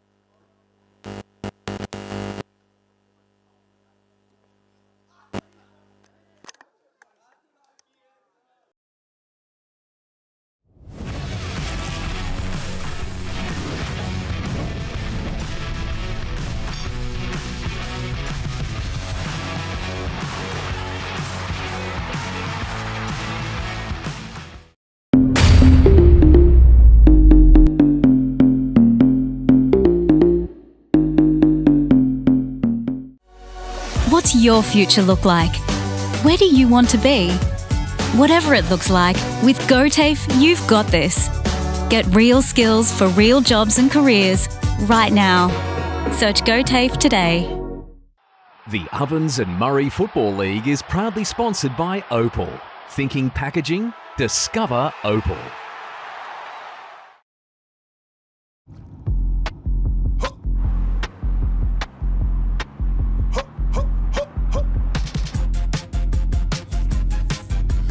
Get inspired, how about that? How about that? This time.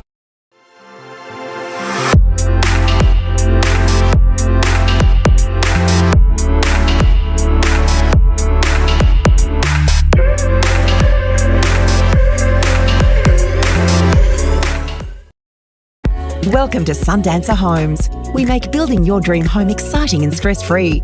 Backed by over 30 years of experience, one of many reasons why we provide a lifetime structural guarantee. Visit our information centre at Dean Street, Albury.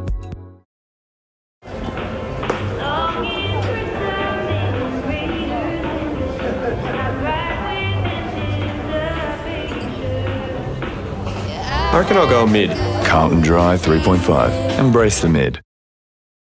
At 2AY, we're your home of live sport. Every weekend, we bring you the best live broadcasts of the Ovens and Murray football and netball. Listen this weekend on your radio or the 2AY app.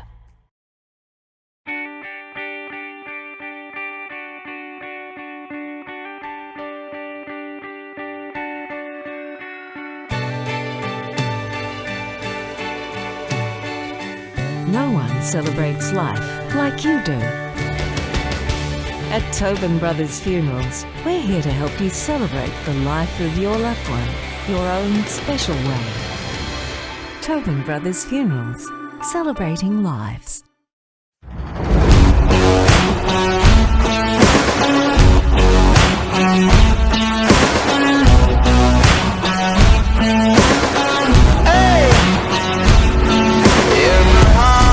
There's a home, there's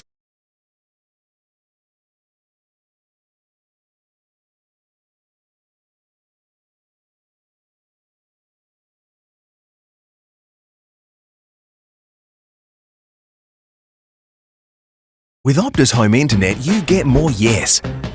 Which means less family screen time and more harmony with powerful Wi-Fi. Get the Ultra Wi-Fi modem at no extra cost. Adroit Insurance and Risk, your local insurance advisor, able to tailor insurance programs to support your business. And we're proud to support our local community.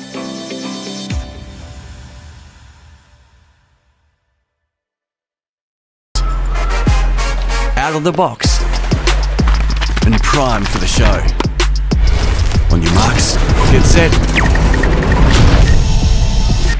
Being first out the gate. Get the fit you need.